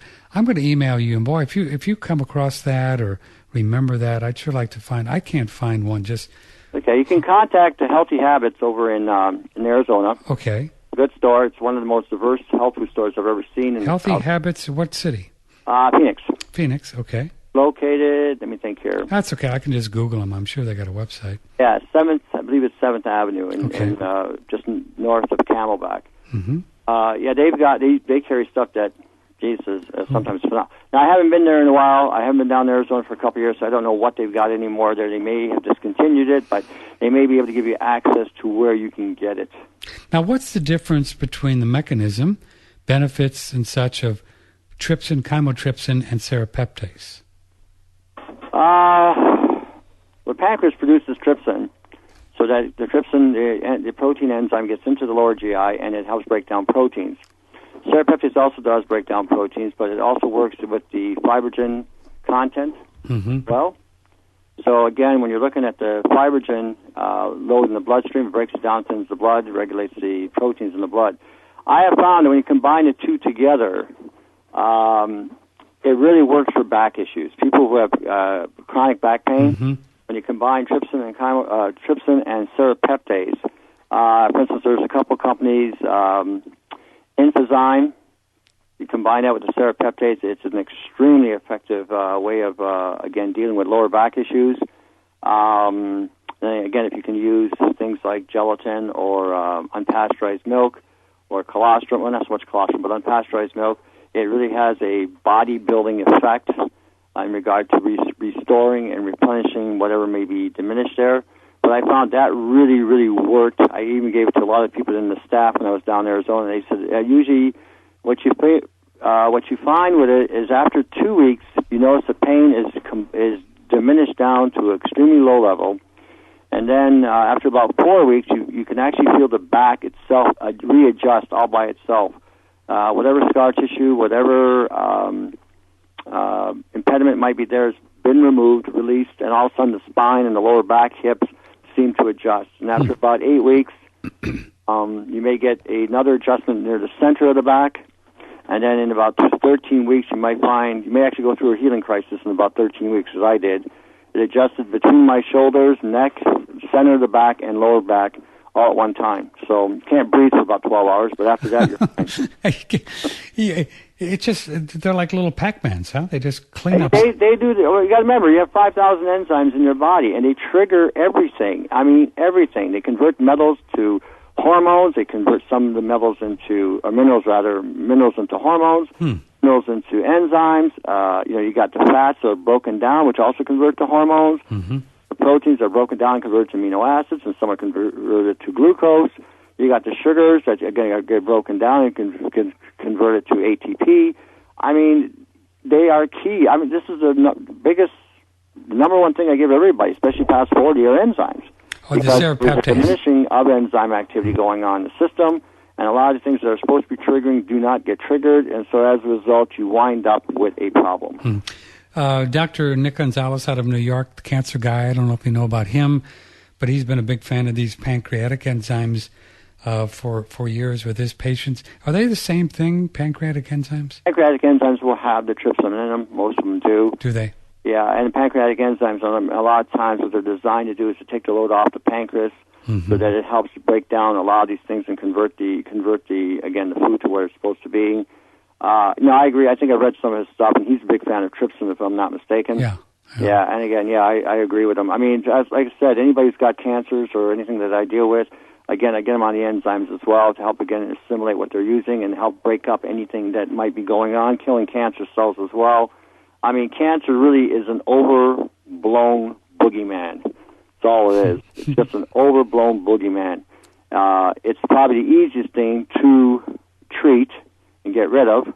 You do not go into remission when you heal yourself of cancer. You can get cancer again if you, for instance, just like having a cold. When you catch a cold, you get over it, and then you can get a cold again. Same thing with cancer. And so they've got the public believing that you just go into a state of remission. You haven't cured it, which is a lot of baloney. And there are so many ways to deal with it and get rid of it. So, I mean, we see it here all the time. People having cancer, we give them a formula. Next thing you know, I'm cancer-free. Yes. Now, don't eat this stuff anymore. Don't eat the soy.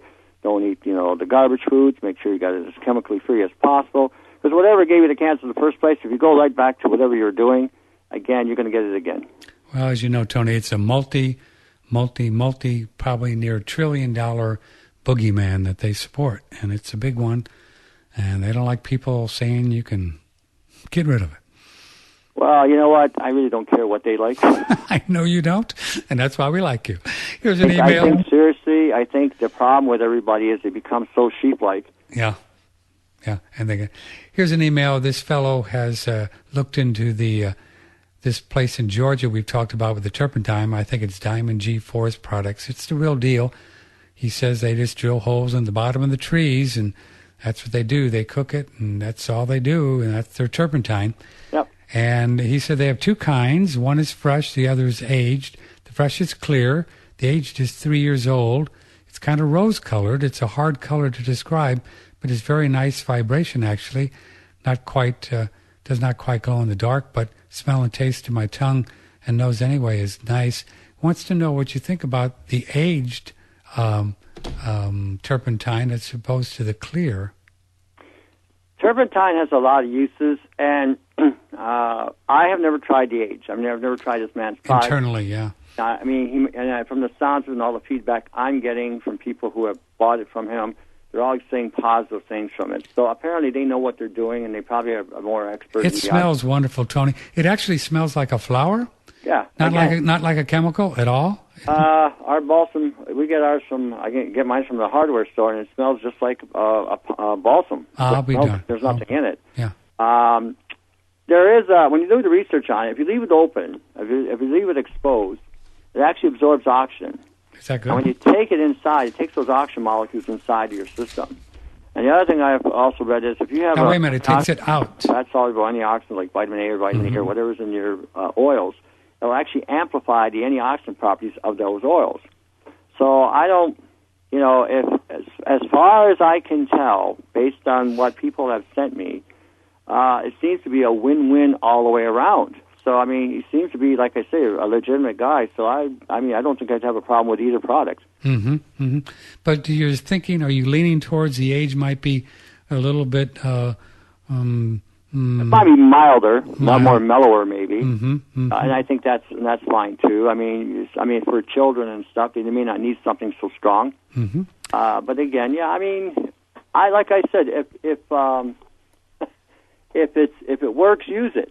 Yeah, you can feel what can I tell you? If it works, use it. I mean, I don't see a problem with the aging process. Yeah, I don't anyway. But I mean, to my knowledge and to the level of research I have on it, I can't really say yay or nay to it personally. But again, based on the feedback and the results people are getting from his product, I don't see a problem.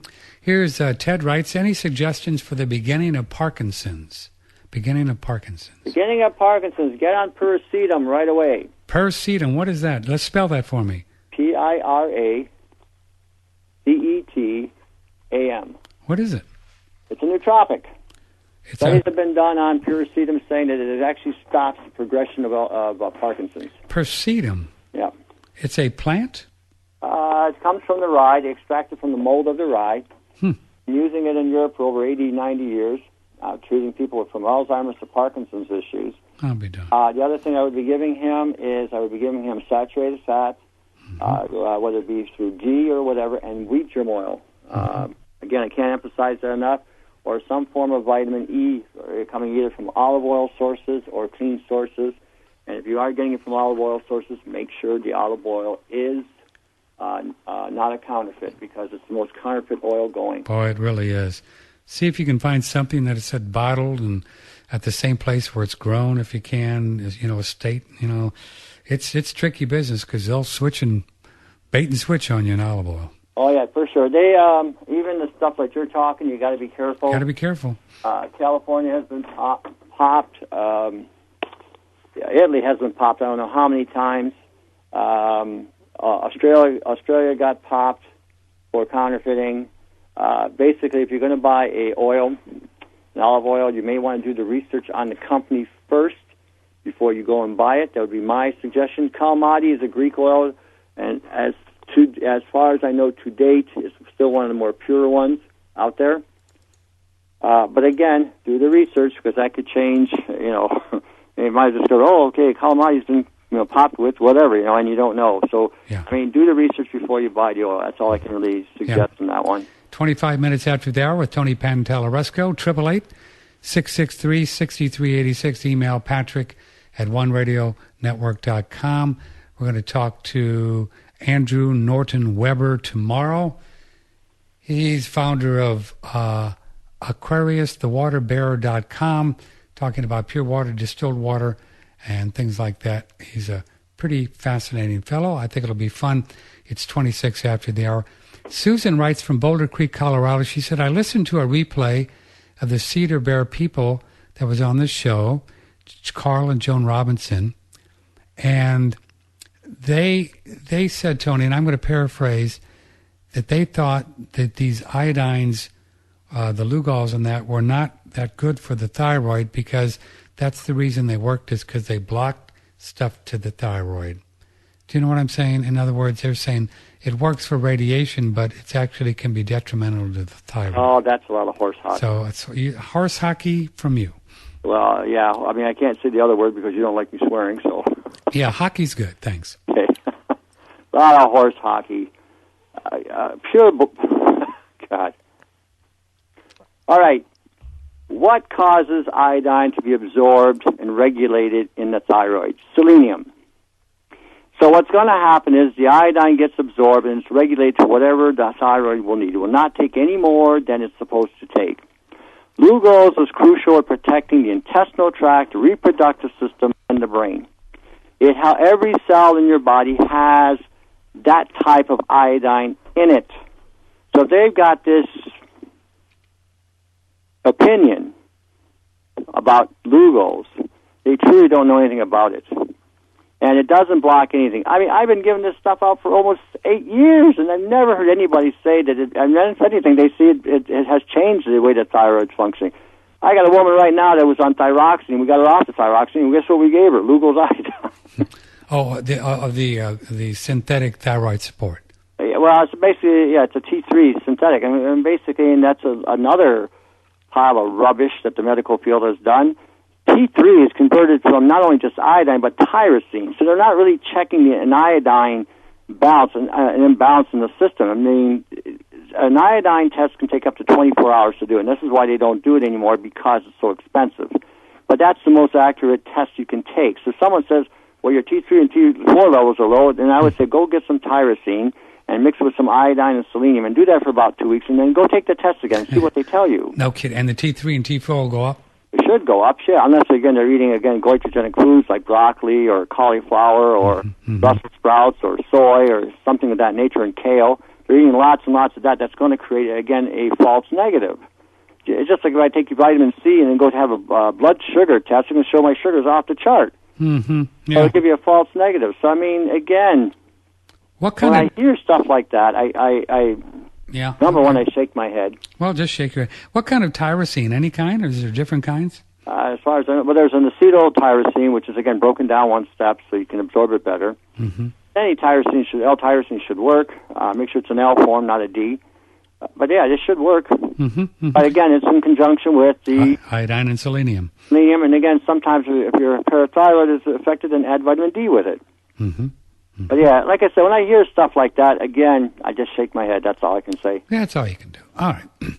Tony, I've been putting my B vitamins in a small amount of goat's yogurt in the evening, as you suggested, but wanted to know if other supplements can be added as well, like tyrosine, L-glutamine, etc. Second question, what's your opinion on supplements like Oceans Alive, which is a concentrated marine phytoplankton? Are there any benefits? I don't know what's in the products. I really can't make a comment on that. I mean, Okay. we'll refer to the company. They may have a legitimate product, but again, I don't know, so I don't like commenting on these things unless I really see what they have in them. Fair enough. You know, I mean, it's only fair, right? I mean, if I say it's good and it's not good, or if I say it's not good and it's good, and it's not a fair assessment to these people. And again, they may be truly trying to give you a good product, and I don't know. I've never taken this stuff. I don't use phytoplanktons. I don't find them to be of really any merit or benefit for myself. Some people take them and they swear by them, right? Mm-hmm. It's supposed to help in the chelation of metals in the system as well. So again, how effective, I don't know, and I can't really say. So again, it's just That's not all right. going to make a comment one way or the other there. As far as putting the other things in the yogurt? Yeah, you can. And I tell people all the time, expand your horizons. I started showing you with the B complex primarily because a lot of people are not getting enough B12 and folic acid, and this is where a lot of the Alzheimer's and Parkinson's is stemming from, because the colon itself is not manufacturing the proper B vitamins. It's not manufacturing the choline or the inositol or the B3, B1, B5, B12, folic acid, PABA. This is all done down there, whether it's either broken down or manufactured, and then it gets into the liver, and then from there it goes into the brain. Anything you take that gets into the liver is going to bypass the blood-brain barrier, and they're finding out more and more that Alzheimer's is not necessarily a plaque issue, it's a liver issue, and the toxins of the liver are getting bypassing the blood-brain barrier and accumulating in the brain, causing these malfunctions. So when we did that video, because a lot of people again complain they're low in energy, right? They're tired all the time. So as soon as we get them on this regimen, or they get on the protocol, they notice right away. Within a couple of days, they write me back. Wow, what a difference! I feel like myself again. You know, or, hey, I've got my energy back. Wow, my vision is clear. My brain's more alert. You know, and you get this all the time, and this is what I see all the time. So if you want to add an amino acid, give it a go. If you want to add a mineral content to it, again, if it's in a powder form, open up your capsules. If it's in a capsule form, crush them, powder them down, mix them in, and let them sit for a day or overnight, and then get up in the morning and first thing, guzzle it down. Guzzle her down. You know, Tony, I think it's a longitude problem with my rosemary, because I did it again with a new alcohol, which was only 40 proof, 40%. It wouldn't freeze. No, I am kidding you. And I put it in a deep freezer, chest freezer. How cold do you got that freezer? Well, I mean, it's probably 20, I guess. I don't 20? know. Huh? Oh, below, okay, you're talking Fahrenheit. Yeah, Fahrenheit. It's Okay. probably, I'm not sure exactly what it is, but boy, everything's rock solid. I find that funny. I know, it just wouldn't freeze. So you know what I did? I pulled it upstairs and I just put it in a funnel in a bottle, and I'm using it just like it is. Okay. I mean, why not, right? I mean, so what am I missing by not being able to freeze it and spin it? I mean, I throw my stuff in here and it froze solid within a day. Well, it's a latitude thing, man. Maybe because I'm in Canada and it's colder here. Who knows? Yeah, you know what you can try? Yeah. Go get some liquid ice. Dry ice. Dry ice. Okay, now that's down. That'll freeze anything. I mean, that's, what is it, minus? It's like minus, yeah. It's like 120 or something like that, or more. I see. And set it in. But I mean, that's cold. Now, if that doesn't freeze it, then you got something special. I got something really weird. Okay, so what we're talking about, folks, is what you do is you take rosemary, fresh rosemary, and I put about a cup of rosemary, and I think I put, I don't remember, half a cup of the alcohol, right? Okay. And then I put it in the Vitamix, and I just smooshed it up real good, and then I ran it through like a real 3 or 4 layers of cheesecloth and get all the liquid out and separated all the solids, right? And then I took that liquid and froze it, and I even put it in a flat pan so it wouldn't have to freeze too much, right? And it wouldn't freeze. Now the idea is, and Tony says, once it freezes, you put it back in some kind of a cotton cloth or something, and you spin it until it becomes clear or white, and then you're spinning all the liquid out. So what does this last process do that I haven't been able to do? Well, basically, it's going to leave the water behind. Okay. That's right, and what you're going to get is the alcohol and the extract out. So you're going to get a stronger yield, a stronger, more potent product. You're basically cold distilling is what you're doing. Mm-hmm. So basically, you're extracting out of it the elements that you extracted, and you're just leaving the water behind, so you got an alcohol content, which now will last you probably 10 or 15 years. But so this will probably, I better keep in the fridge since it's got water. It could go bad. No. No? I mean, no, it won't go bad. I mean, you've got it in alcohol. Sure. 40%. Oh, that'll preserve it. That's not a problem. So I don't really have an inferior. That'll even last you 5 or 10 years. Just what you got. I don't really have an inferior product, just weaker. That's all. Okay. That's all. So I guess I should just experiment with how many drops to take, huh? Like I said, I was down in Arizona, so I'm assuming that the climate in Texas and Arizona are very close. Pretty close. Very hot. I mean, it's more humid in Texas than it is in Arizona. Pretty close. But I mean, the rosemary down there, man, that would literally, burn the hairs off your backside. It was so strong. Because again, it was in a different climate, and as a result of that climate, the plants would have developed certain salvosterols to protect the plant from the heat and the dryness, and possibly now these idiotic chemtrails that are coming down on it. I mean, Arizona was one of the worst places I'd ever seen for chemtrail activity. I think it was the second most chemtrailed area. Yeah, they got huge ones over there. I don't know what it's about. Well, you can walk past this plant, this rosemary, and I mean, it's just, you smell it. It's powerful. I mean, that stuff down there should, like I said, peel the paint off you, basically. I mean, it's really so strong. So it'd be good just to take ongoing a few drops a day? You can take it, taking up to a quarter of a teaspoon. That stuff is one of the best brain-supporting herbs you could use, best heart-supporting herbs you could use. No kidding. Best liver protective, protects the liver from poisons. I mean, this stuff has over 20 antioxidants. It can keep the fat. It's equivalent, antioxidant-wise, to BHT for fats. Wow.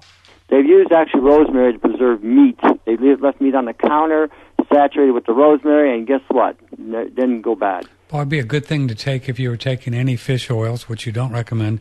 No, I definitely would have you doing a little bit of rosemary or BHT with that, right? Or even sage or bay leaf or thyme. Yeah, I mean, these fish oils, in my humble opinion, if you look at the POPs I was telling you about, persistent organic pollutants, fish fat is mentioned in there. Persistent organic pollutants. You got to love that one.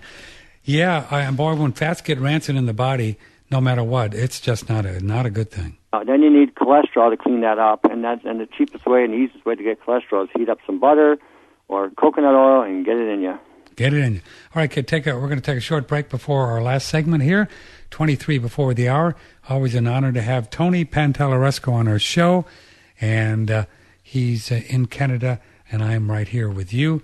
Here's an email from Peggy. She says, thank you for organic sulfur. My daughter gave me my first supply, and I'm ordering again. My aches and pains have vanished.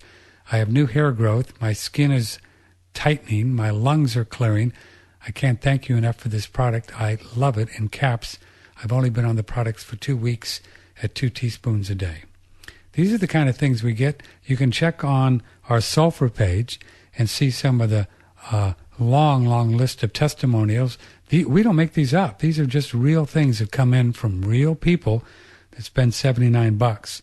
This is one of the most fun things that we've promoted since I've been in the health idea of radio, and that's been 30 years or so. Started way before that in 68, but getting involved with health probably in 1980. It really is a fascinating product. It's different from most of the MSMs out there. And the reason is it's just pure good old sulfur. It originally comes from DMSO, and they cook it down and you rock and roll. It comes in 2 1-pound containers for $79 in the 50 United States. They're not united, but they're 50. And then if you live in Canada up by Tony, it's $94.50 delivered. And if you live somewhere other than Canada, United States, $99. These are delivered prices. And they have a whole sulfur study thing that they do. And they're able to go through cross borders a lot easier with paperwork and tariffs and things like that because it's a sulfur study, which is pretty cool. And it's legal. So we like that. If you'd like to order some sulfur, just go on our front page and you'll see the sulfur link and click and order using PayPal. You do not have to be a PayPal member. People get confused with that. There's a little link there that says not a PayPal member. You click that and you use any major credit or debit card and you rock and roll and you'll have it in a week or 10 days or so. Daniel Vitalis, let's play a game. On a desert island, you can only pick one food. Just one. Just only one. If I had to live off of one food, I think it would be, if I had any choice, it would probably be colostrum. It's the most complete food that I know of. And the thing about colostrum is the first food for any mammal. So it's kind of a no-brainer that colostrum contains all essential fats, it contains all essential amino acids, it contains all essential glyconutrients, which are carbohydrates. It basically contains every substance that we need to maintain our bodies. The first milking you get from a cow after the cow calves is called colostrum. Every milking thereafter is called transitional milk, and what it is it's part colostrum and part milk.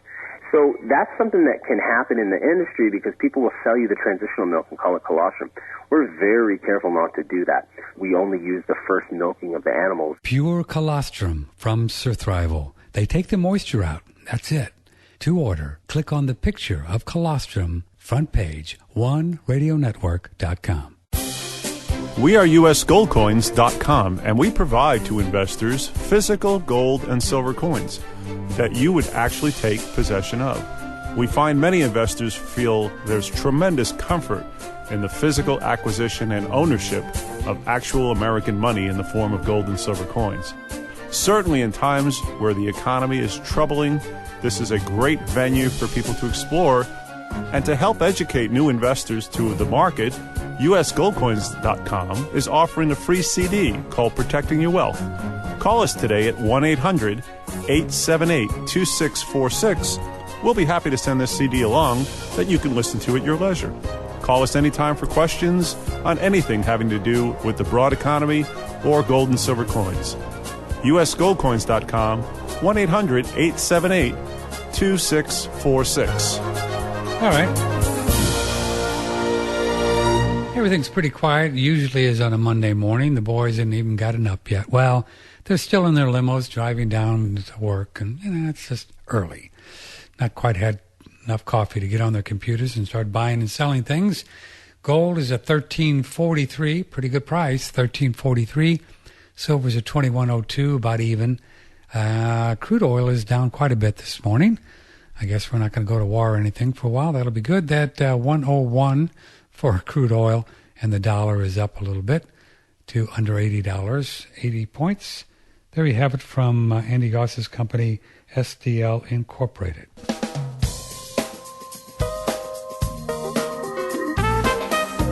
Nothing is more expensive than bad information. Know the source. OneRadioNetwork.com. Talk to Patrick now, 888-663-6386, or email patrick@oneradionetwork.com. A fellow similar to Tony, not quite the broad range of knowledge I wouldn't suspect, but I don't know. But he's been He's just very, very interested in health matters when it comes to water, things like that. Andrew Norton Weber. He'll be here tomorrow. You've been asking for him, and so Sharon finally found him. Just some mountaintop somewhere. You found him. Tony Pantalleresco, 888-663-6386. Oh boy, so many emails here. Here's one, Tony. I've had ongoing plugged ear issue in both ears. I'll be darned. Tried ozone, hydrogen peroxide, chlorine dioxide. What's your view on these oxidation therapies? Do you have anything else to add that I might try? Plugged up ears. What could that be? Phosphorus deficiency. Phosphorus deficiency. I mean, he's using a lot of good products, but it's not going to help because it's not what he needs. He needs phosphorus. Phosphorus. And where's he going to get that? Well, you can get it from trisodium phosphate. You can get it from sunflower lecithin, egg yolk lecithin, phosphatidylcholine from sunflower sources, phosphorus supplements. I mean, eggs have phosphorus in it, but I mean, in this case, he's going to need to supplement the phosphorus because obviously he's low. And what will wind up happening when you get the phosphorus going, if there is any waxy material buildup, it will start falling out on its own. I interviewed a guy many years ago, Tony, that suggested, I don't know where he was coming with this, but suggested that plugged up ears was a lack of omega-3s. Could that be possible?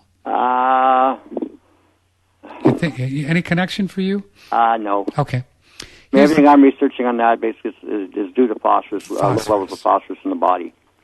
Which is not good for your teeth either, right? As we talked about. Or your skeletal structure, or your heart. Yeah. For men who have issues with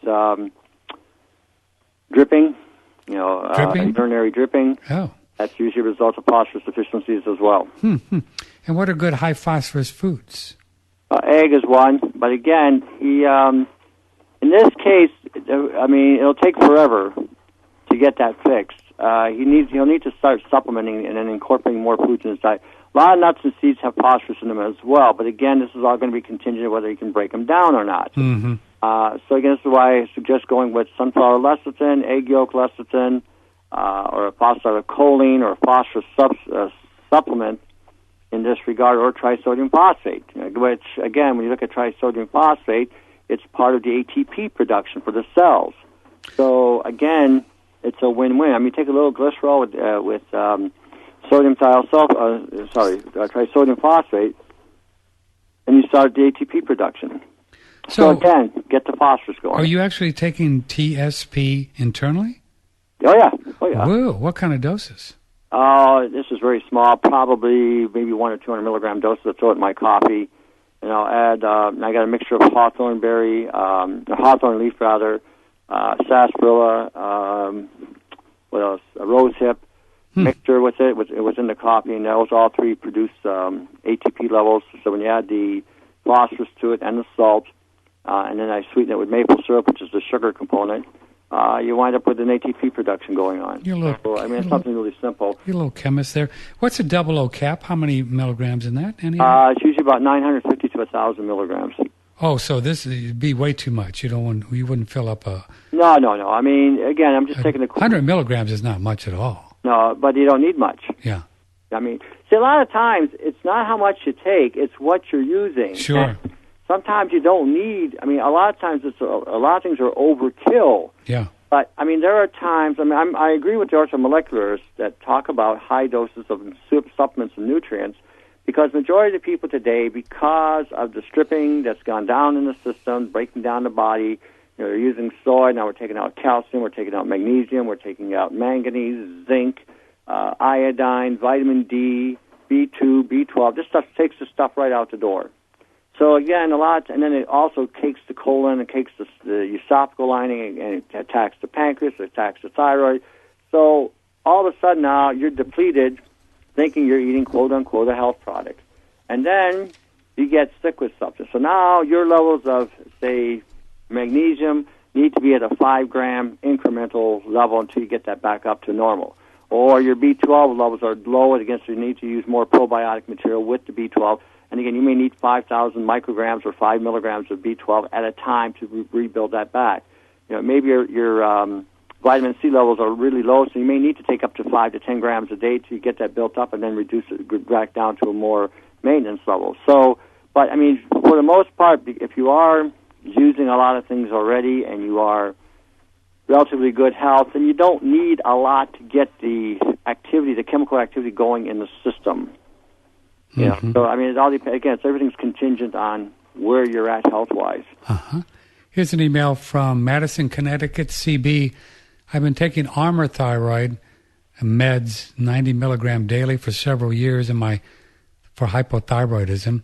I heard on a previous show where you said that iodine combined with selenium, tyrosine, and vitamin D can be effective for thyroid treatment, which he repeated this morning.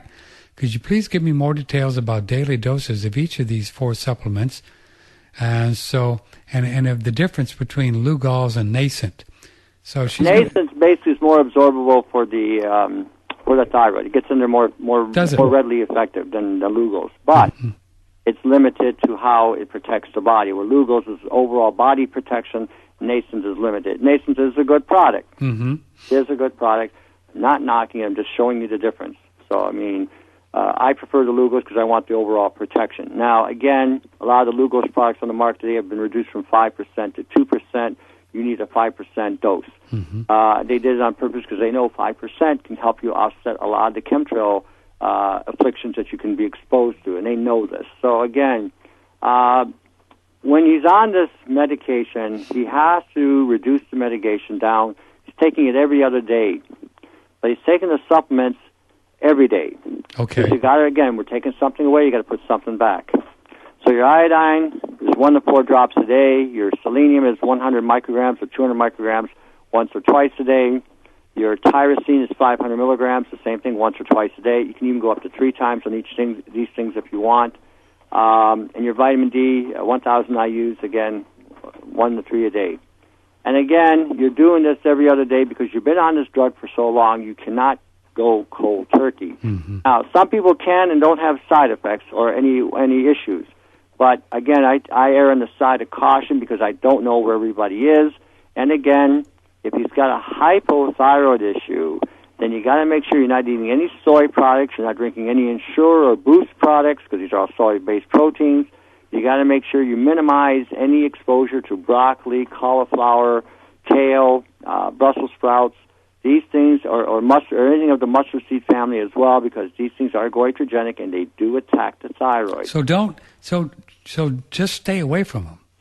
Yeah, because they're compromised there. I mean, they can do it maybe once a week or something to that effect. You got to really be careful with this because they already have a compromised thyroid, and then anything they add to further exacerbate that compromise they're not going to ever get off these drugs. So when they tell you, like I said, the health food industry is a lot of horse hockey today, and they come out with, kale, the new superfood, blah, blah, blah, does all these things, but, and they're exasperating the wonderful merit that kale can have. And it does have good benefits, but it's also goitrogenic. So if you're already compromised thyroid-wise, because I get people tell me, well, I got a thyroid issue and I'm drinking kale juice every day. Really? Really? I'm drinking broccoli, I'm taking broccoli. Really? So that's causing thyroid problems. I didn't know that. Well, nobody. See, this is what happens. Nobody studies anymore.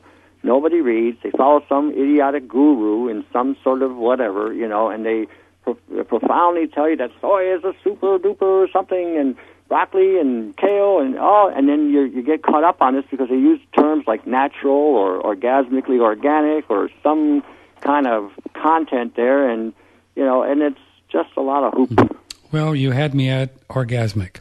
Well, I knew that would get you. That's my favorite term when I talk about organics. Because that's what happens. People hear the word organic and they go into some sort of orgasm. Ooh, yes, and they hear that term and they don't really realize what they're really buying. Just like someone will say it's a natural product.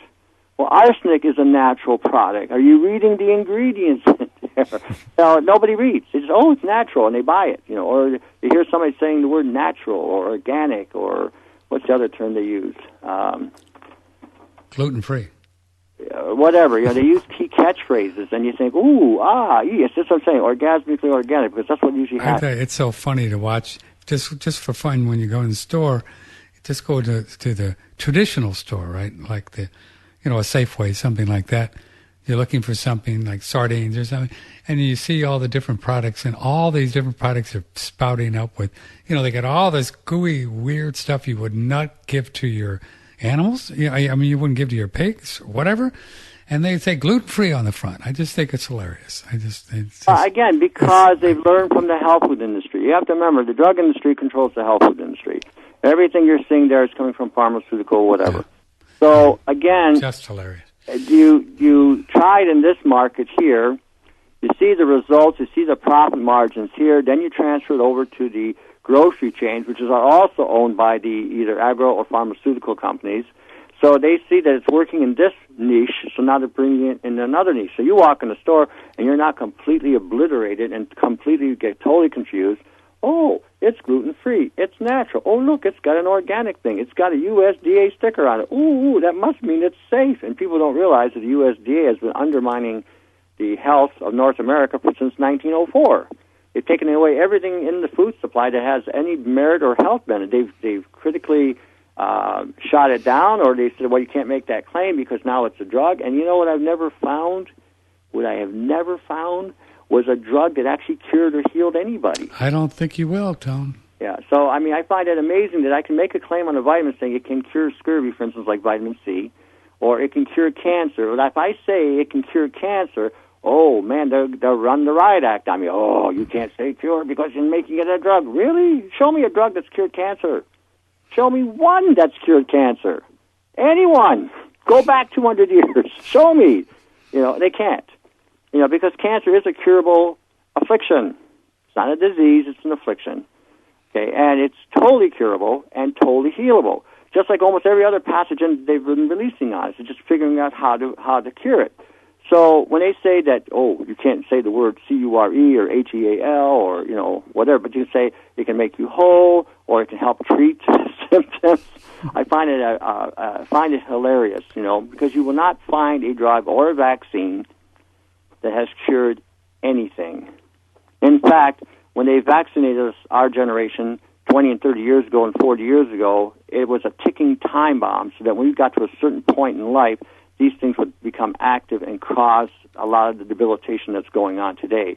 So, and they knew this stuff. They were already 25 years after the Second World War advancing a lot of these ways of sabotaging people's health or creating some kind of biowarfare mechanism to, again, keep the population down, if you will. So, and that's where we're at today. Yeah. Anita writes in, I've been just told by 2 doctors that I have liver cirrhosis. Yay! And they said there's nothing that can be done to get my affairs in order. Oh, horse. Do you believe they tell somebody that? Yeah, they do all the time. I get here all the time. Better start drinking black coffee. 7 cups a day. Black? Now, say that again. Drink black coffee. How many cups? 7 to 8 cups. Whoa, that'll be fun. So what does that? Use some magnesium to offset some of the effects. Black coffee neutralizes cirrhosis of the liver by 80%. Whoa. So that's horse hockey that they're telling her. Black coffee. Cirrhosis of the liver. Then start rebuilding the liver by using things like add rosemary to your coffee because rosemary protects the liver from poison. Start using high levels of vitamin C, 1,000 milligrams, NAC, 500 milligrams, B1, 100 milligrams, and incorporate with it milk thistle and sage as teas, and you drink that, even if you blend it with the coffee, again, 7 cups a day, start drinking that. Make sure you are not eating grains. That has to go. Okay, the grains can convert to an alcohol in the system, which can further exacerbate the liver. No grain. No grain-like material. No bread, no pasta, no rice, no corn, no microwave cooking, no soybean oil, no vegetable oil, no canola oil. These must stop. Okay, I don't care if someone tells you can eat quinoa. No. Amaranth. No. You leave it alone.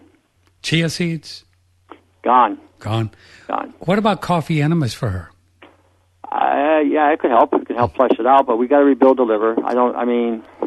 So the coffee, So you rebuild and cleanse at the same time, Tony? You're killing the pathogen, and then you're protecting the liver, and then you're building it back up. And what's killing the pathogen? The rosemary and the black coffee? Black coffee, yeah. Rosemary is also protecting the liver as well.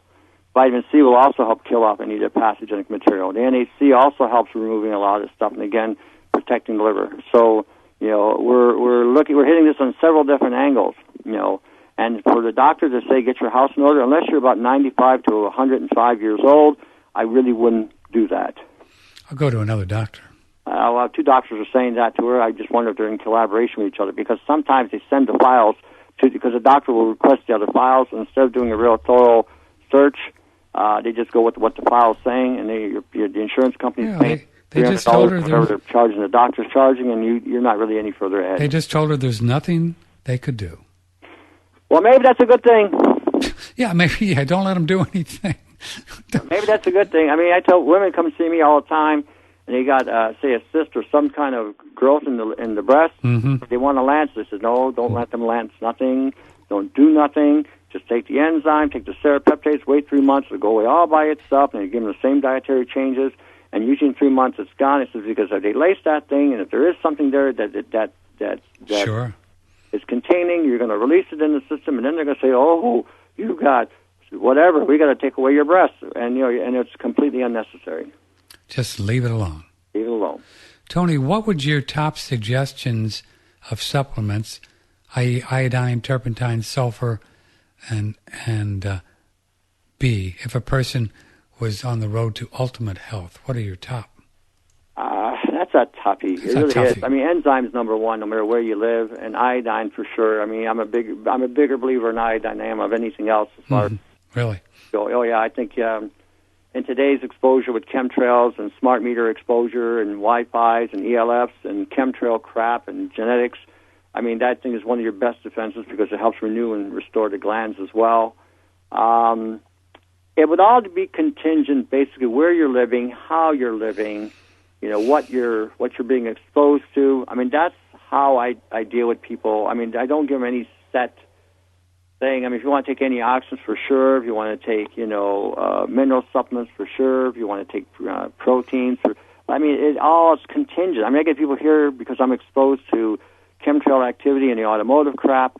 So I have a bigger level of going with more antioxidants and enzymes. And again, if there's any breakdown in connective tissue or bone, then I deal with that on a different level. But I mean, you're down in Texas, you may not be exposed to the same components I am. So again, it may not be applicable to you. You have nanoparticles. Same thing, It all depends where you are. But I mean, enzymes for sure. I mean, that's the biggest. Enzymes. Yeah, because again, most people are deficient in enzyme production in the body. You got an advertisement of colostrum there. That's not a bad supplement. Not everybody may need it, but it's not a bad supplement. It does have transfer factors in it. So if you have been compromised, the transfer factors can actually teach your immune system how to fight off what's going on. So, I mean, that's another positive there. Again, it would all depend, seriously, on where you are. To say, well, what's the best? Well, where do you live? How do you live? What are you eating? What are you eating? That has a lot to do with it. I mean, everything's all about biochemistry there, and and everything's contingent to what you take. I mean, you're going to have a guy talking about distilled water tomorrow. I cannot emphasize. That's all. The only two waters I suggest are reverse osmosis and distilled. I distill my own water every day. I take it from the tap and I distill it. So I mean, because you can't drink this crap here in Windsor. So. And why do you do that as opposed to RO? Because I don't have an RO system here. But if I did, I would use it. And then distill it after that? Oh, you don't need to. Reverse osmosis is also very thorough, pulling almost everything out of the water that's not supposed to be there. So, I mean, and then people cry about it being acidic. So what? Your body produces. So what? I mean. You need it to clean out these pollutants that you're accumulating, and anything you add to the water mineral-wise, unless you bound it with an acid or a protein or some kind of carrier, it's just going to accumulate in the joints rather than do anything for you anyway. Mm-hmm. So, I mean, when you're taking juices from plants and stuff, it's mixed with either proteins or sugars or fats that your body's going to be able to assimilate these things more effectively. Again, a lot of people sell whatever high-tech water, but I want something that's going to clean my system. I'm not worried about a little acid. By fact, acid kills viruses, so I don't really have a problem with that. Yeah. All right. Fair enough. Here we go. Do you have any idea, writes Andy, what causes endometriosis? What is that? Endometriosis is a estrogen overload and an iodine deficiency. Say it again, please. Estrogen overload? And an iodine deficiency. Estrogen overload. And estrogen is soy, chemicals, estrogenic foods, that kind of thing? Yeah, you're overloaded and you don't have enough iodine in the system to convert the estradiol to estriol. We've given Lugol's iodine for that condition, and it has reversed. I don't know how many women who have this condition, it's completely healed it. So that's what I said when somebody tells me that Lugol's doesn't work for thyroid. So anyway, Lugol's iodine is one of the best things you can use for that. And you can take 10 drops 3 or 4 times a day, and make sure you again reduce or eliminate anything soy-based, pea-based.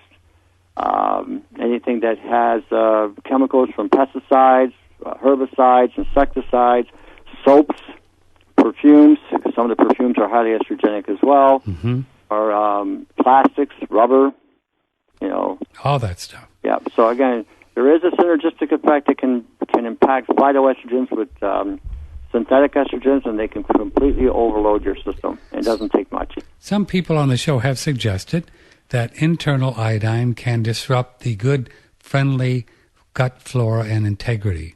Obviously, you don't believe that. No, it's a possibility. Is if you it? take enough of it. Is it? Yeah, sure. I mean, anything that's antibacterial is going to disrupt the gut flora. So what? Big deal. Who cares? It was interesting. Dietrich Klinghardt, that fellow who's very well respected, he has his patients put the Lugols on their perineum. Okay. That might be interesting. Yeah, you can put it anywhere topically as well. You can absorb it through the skin. It'll absorb right in there. Depending on how high or low you are, if you're low, it'll absorb very, very quickly. Yeah. But, I mean, again, this is what you call splitting hairs or straining a gnat and swallowing. Sure, I mean, but he's German, so, these Germans do that kind of thing. No. What I'm saying, he's good, what he's saying. Yeah. Yeah, I'm saying about these other people talking about the bacterial overload. I see the bacteria. Yeah. Camel. Okay, it has so much benefit for the body, and it does protect the intestinal tract as well. If you're worried about a bacterial deficiency, eat more yogurt. Yeah. Or put on your perineum. Yeah. Might even be fun. Yeah. Put on somebody else's perineum. Secondly, this fellow said, I was looking at a few bottle supplements to possibly purchase, and I wanted your opinion on some of the other ingredients. Which ones would you throw out? And he's got 8 here. I'll just list them. Magnesium stearate, silica, capsules made of gelatin, capsules made of cellulose, silicon dioxide, titanium dioxide, sodium alginate, stearic acid. You see these things, Tony, all the time. Titanium dioxide is a definite no. No. Titanium dioxide is equivalent to swallowing asbestos, so that shouldn't even be in the vitamin. I don't even know why the bloody hell it's in there. Why would they put it in there? Yeah, I have no idea why that's in there. The Sodium cellulose basically is a polymer, so again, that shouldn't be used. Which one is that, sorry? The cellulose that they're mixing it with. Oh, it's capsules made of cellulose, rather. That's all polymerized stuff. Again, you shouldn't use that. Not good. The gelatin, again, is probably safer, but make sure it's not soy-based gelatin because that's what they're using now. Wow. What else? Silica, again, it's not going to break down or absorb in the system. It may pass through, it may not. Stearic basically, stearic acid? Stearic acid, I don't have a problem with it. I mean, it could be problematic for some people, depending on, again, what's inside of you. But how are you eating? What do you do? Are you using grains? Are you using soy? Are you using, junk foods in your diet? Again, if you've got that going on, this is definitely going to have a reaction because you're not clearing this through your system. Mm-hmm. So again, I mean, that's. Yep. I tell people, go start buying it in bulk, your supplements, and start encapsulating them yourself. In something that you know what it's made out of. Yeah, because it's a pure product. Then you can regulate how much you want to put in each capsule. They sell capsules in what they call number 1 or number 3, which is about 300 milligrams, and so that you're not going to overload on that. You can mix it with another material if you want. What were you thinking about? You can mix it with baking soda if you like. So if you only want to use 100 milligrams, you can fill the rest of the capsule up with a baking soda, so when you take it internally, it'll take it right through the system. You got ways around this stuff. I mean, like I said, the only way the health food industry will change is if you quit supporting these junk supplements. The stuff, if you're looking at some of the health food store now, you look at some of the drugstore stuff, there's not that much difference on some of them. Mm-hmm. Here's an email. Tony wants to know if you can't get unpasteurized grass-fed milk, what does he think about some of the mineral products out there like goat's whey? Goat's whey. I don't know if I've ever seen goat's whay. Yeah, I have. It's an expensive product. Whether or not it's going to give you, there's very little whey in it. It's supposed to be a higher mineral content. If that's all you got, use it. I mean, I would tell you to use fermented yogurt or fermented kefir. Make sure it has a fat content to it. I mean, if you can't get it, and I know you can't, it's hard to get because I know in my area, my farmers here, the farmers in my area have lost their testicles. They just don't have the testicular fortitude to sell it because they're afraid somebody's going to say something to somebody. I mean, or go to the Amish and buy it from them. Just don't tell anybody you're buying it from them, because I don't want the Amish to get in trouble, because of some idiotic dairy legislation to protect the dairy industry and continue to poison the human race. But use yogurt, kefir, sour cream, mueslanka, ricotta, cottage cheese. You can blend that up if you want, if you look for the protein content. And you can go buy a product, mineral product, add it to it, and away you go. You can do it that way, too. Mm-hmm. And Contessa, please try our One World Whey. It's raw. It's grass-fed. It's a good product.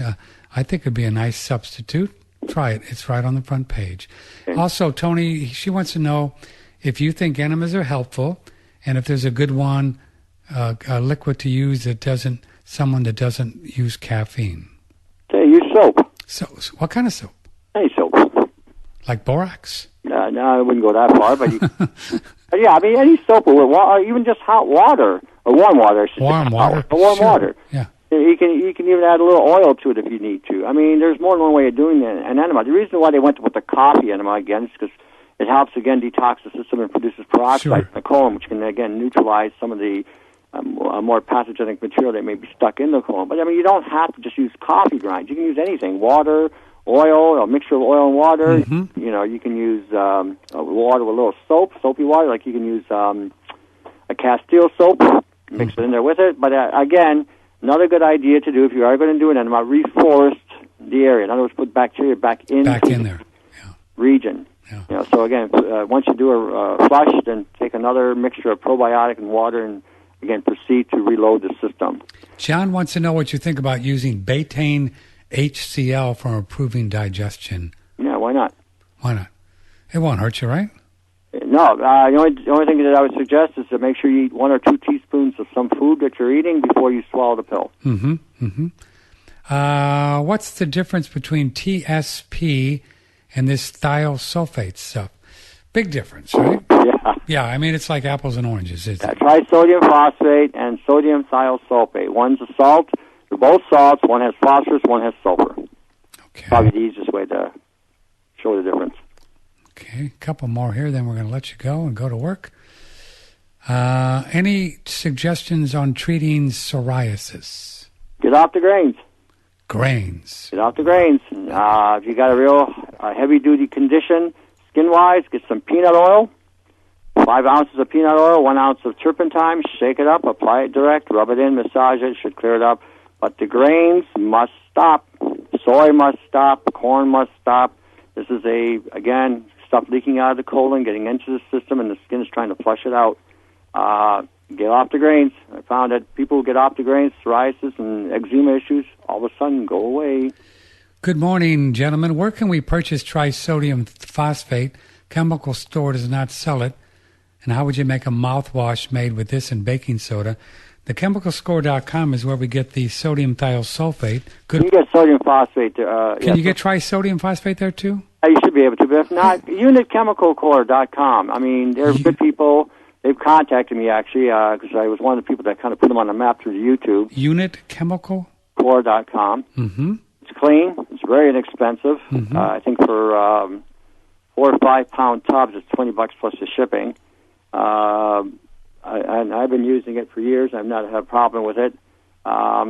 Basically, it's 9 parts baking soda, 1 part TSP, okay, then dilute it with water, and then just basically put it in a cup, rinse your mouth out with it several times, at least for a couple of minutes, and you may find cavities may start to disappear.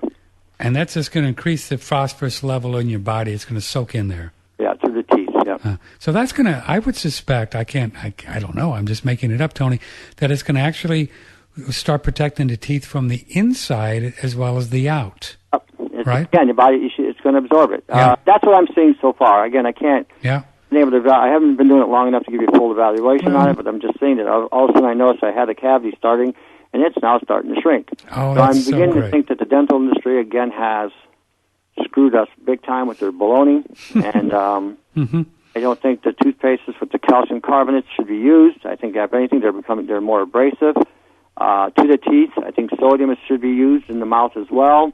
I talked to another friend of mine in New Jersey, and she was telling me she started putting it in her mouth and just letting it roll around in her mouth, and she's noticing that her cavities are disappearing and the teeth are starting to seal back up again. So I think this is a big, big, big plus. Another way to get phosphorus, too, I just remembered, is bone meal. Bone meal? Bone meal will have it. I'll be darned. So I wonder if you get phosphorus when you do the bone broth with all the marrow bones. I would suspect you would. If you eat the bones, Will. A lot of minerals. If you eat the bones. Well, you know what? I mean, it's so simple. I mean, the bone becomes as soft as meat if you add vinegar to it. No kidding. Yeah. People do that with the bone broth to draw the minerals out. And the bone, you can basically between your thumb and your index finger, you can push it and it flattens. Boy, it's pretty magical. Very little effort. Well, that's what I'm going to live on for a long time to heal up my gut is that bone broth, boy. Yeah, when you do it that way too, you're also getting the marrow. You're going to get whatever stem cells are in the marrow. Ooh, good. So you're going to get that effect too. So you're not getting a lot, but you will get it. And again, you may not need a lot to begin with. So I mean, we've got ways and means of doing things without having to spend an arm and a leg. You bet. You know, I mean, it doesn't require to have a second or third mortgage to buy your health. And again, it's all a matter of just sort of observing. I always say what God put down on here for us. Watch how things work, and look, we can do this. You know, and put it together. Yeah, that's how I see things. Well, Tony, we like how you see things, and we appreciate you being here once a month. What are some things that you're really kind of focused and excited about these days? In just a couple minutes we got left, the music has started playing. Anything that you're really kind of doing big-time research on right now? I had somebody send me some research on tar oil, and I'm looking into that, and I'm just blown away by it. I just haven't had time to really get into it and make stuff and research it. And I'm still looking at ATP, developing an ATP kind of regimen. Mm-hmm. We can get, again, I think that's really the big key to anti-aging is keeping the cells energized so they can function. Mm-hmm. P levels drop, we have a problem. So I'm looking at that too, and I'm looking at some other stuff. Again, it's a full day for me, and between answering questions, consulting, and researching. So I don't have a life anymore. I lost that sometime. You lost that long. Well, that's why you're here, to do all this kind of stuff. And your YouTube channel is Herbs Plus Beadworks. It's augmentinforce.50webs.com. You can also try health-access.com, and you'll get all Tony's stuff. Please pass on these links to everyone that you care about. Well, we appreciate your work and all your research. And when you go outside, don't breathe. Just kidding. Or wear a mask. That's right. Put a plastic bag over your... there you go. That would protect you from chemtrail fallout. Over your head, huh? Well, come down and visit sometime, Tony, and we'll turn you on to about 40 pounds of rosemary to take home with you. It would be awesome. That really be awesome. All right, kiddo. Thanks a lot. We appreciate it. See you. Hey. Bye. Hey. Hey. See you. Hey. Well, thanks to Tony and you and Sharon. I've made it through the whole show without only having to go to the restroom one time. Usually it's been about once an hour around here. It's been one of those kind of... Yeah, it's good, though. Things are moving and things are healing. Thank you for all your support. Been getting some nice emails, get well kind of things. Yeah, I don't know what this one's about. Spiritually, I've been getting some good insights. But on the physical, well, that's all that counts, right? On the spiritual stuff. Been quite amazing, actually. One of the best things that ever happened. It's 17 after the hour. I love you all very much. Andrew Norton Weber. You'll be here tomorrow. I think we're going to have a big time. See you tomorrow. Broadcasting from the beautiful Hill Country in Texas, this is OneRadioNetwork.com.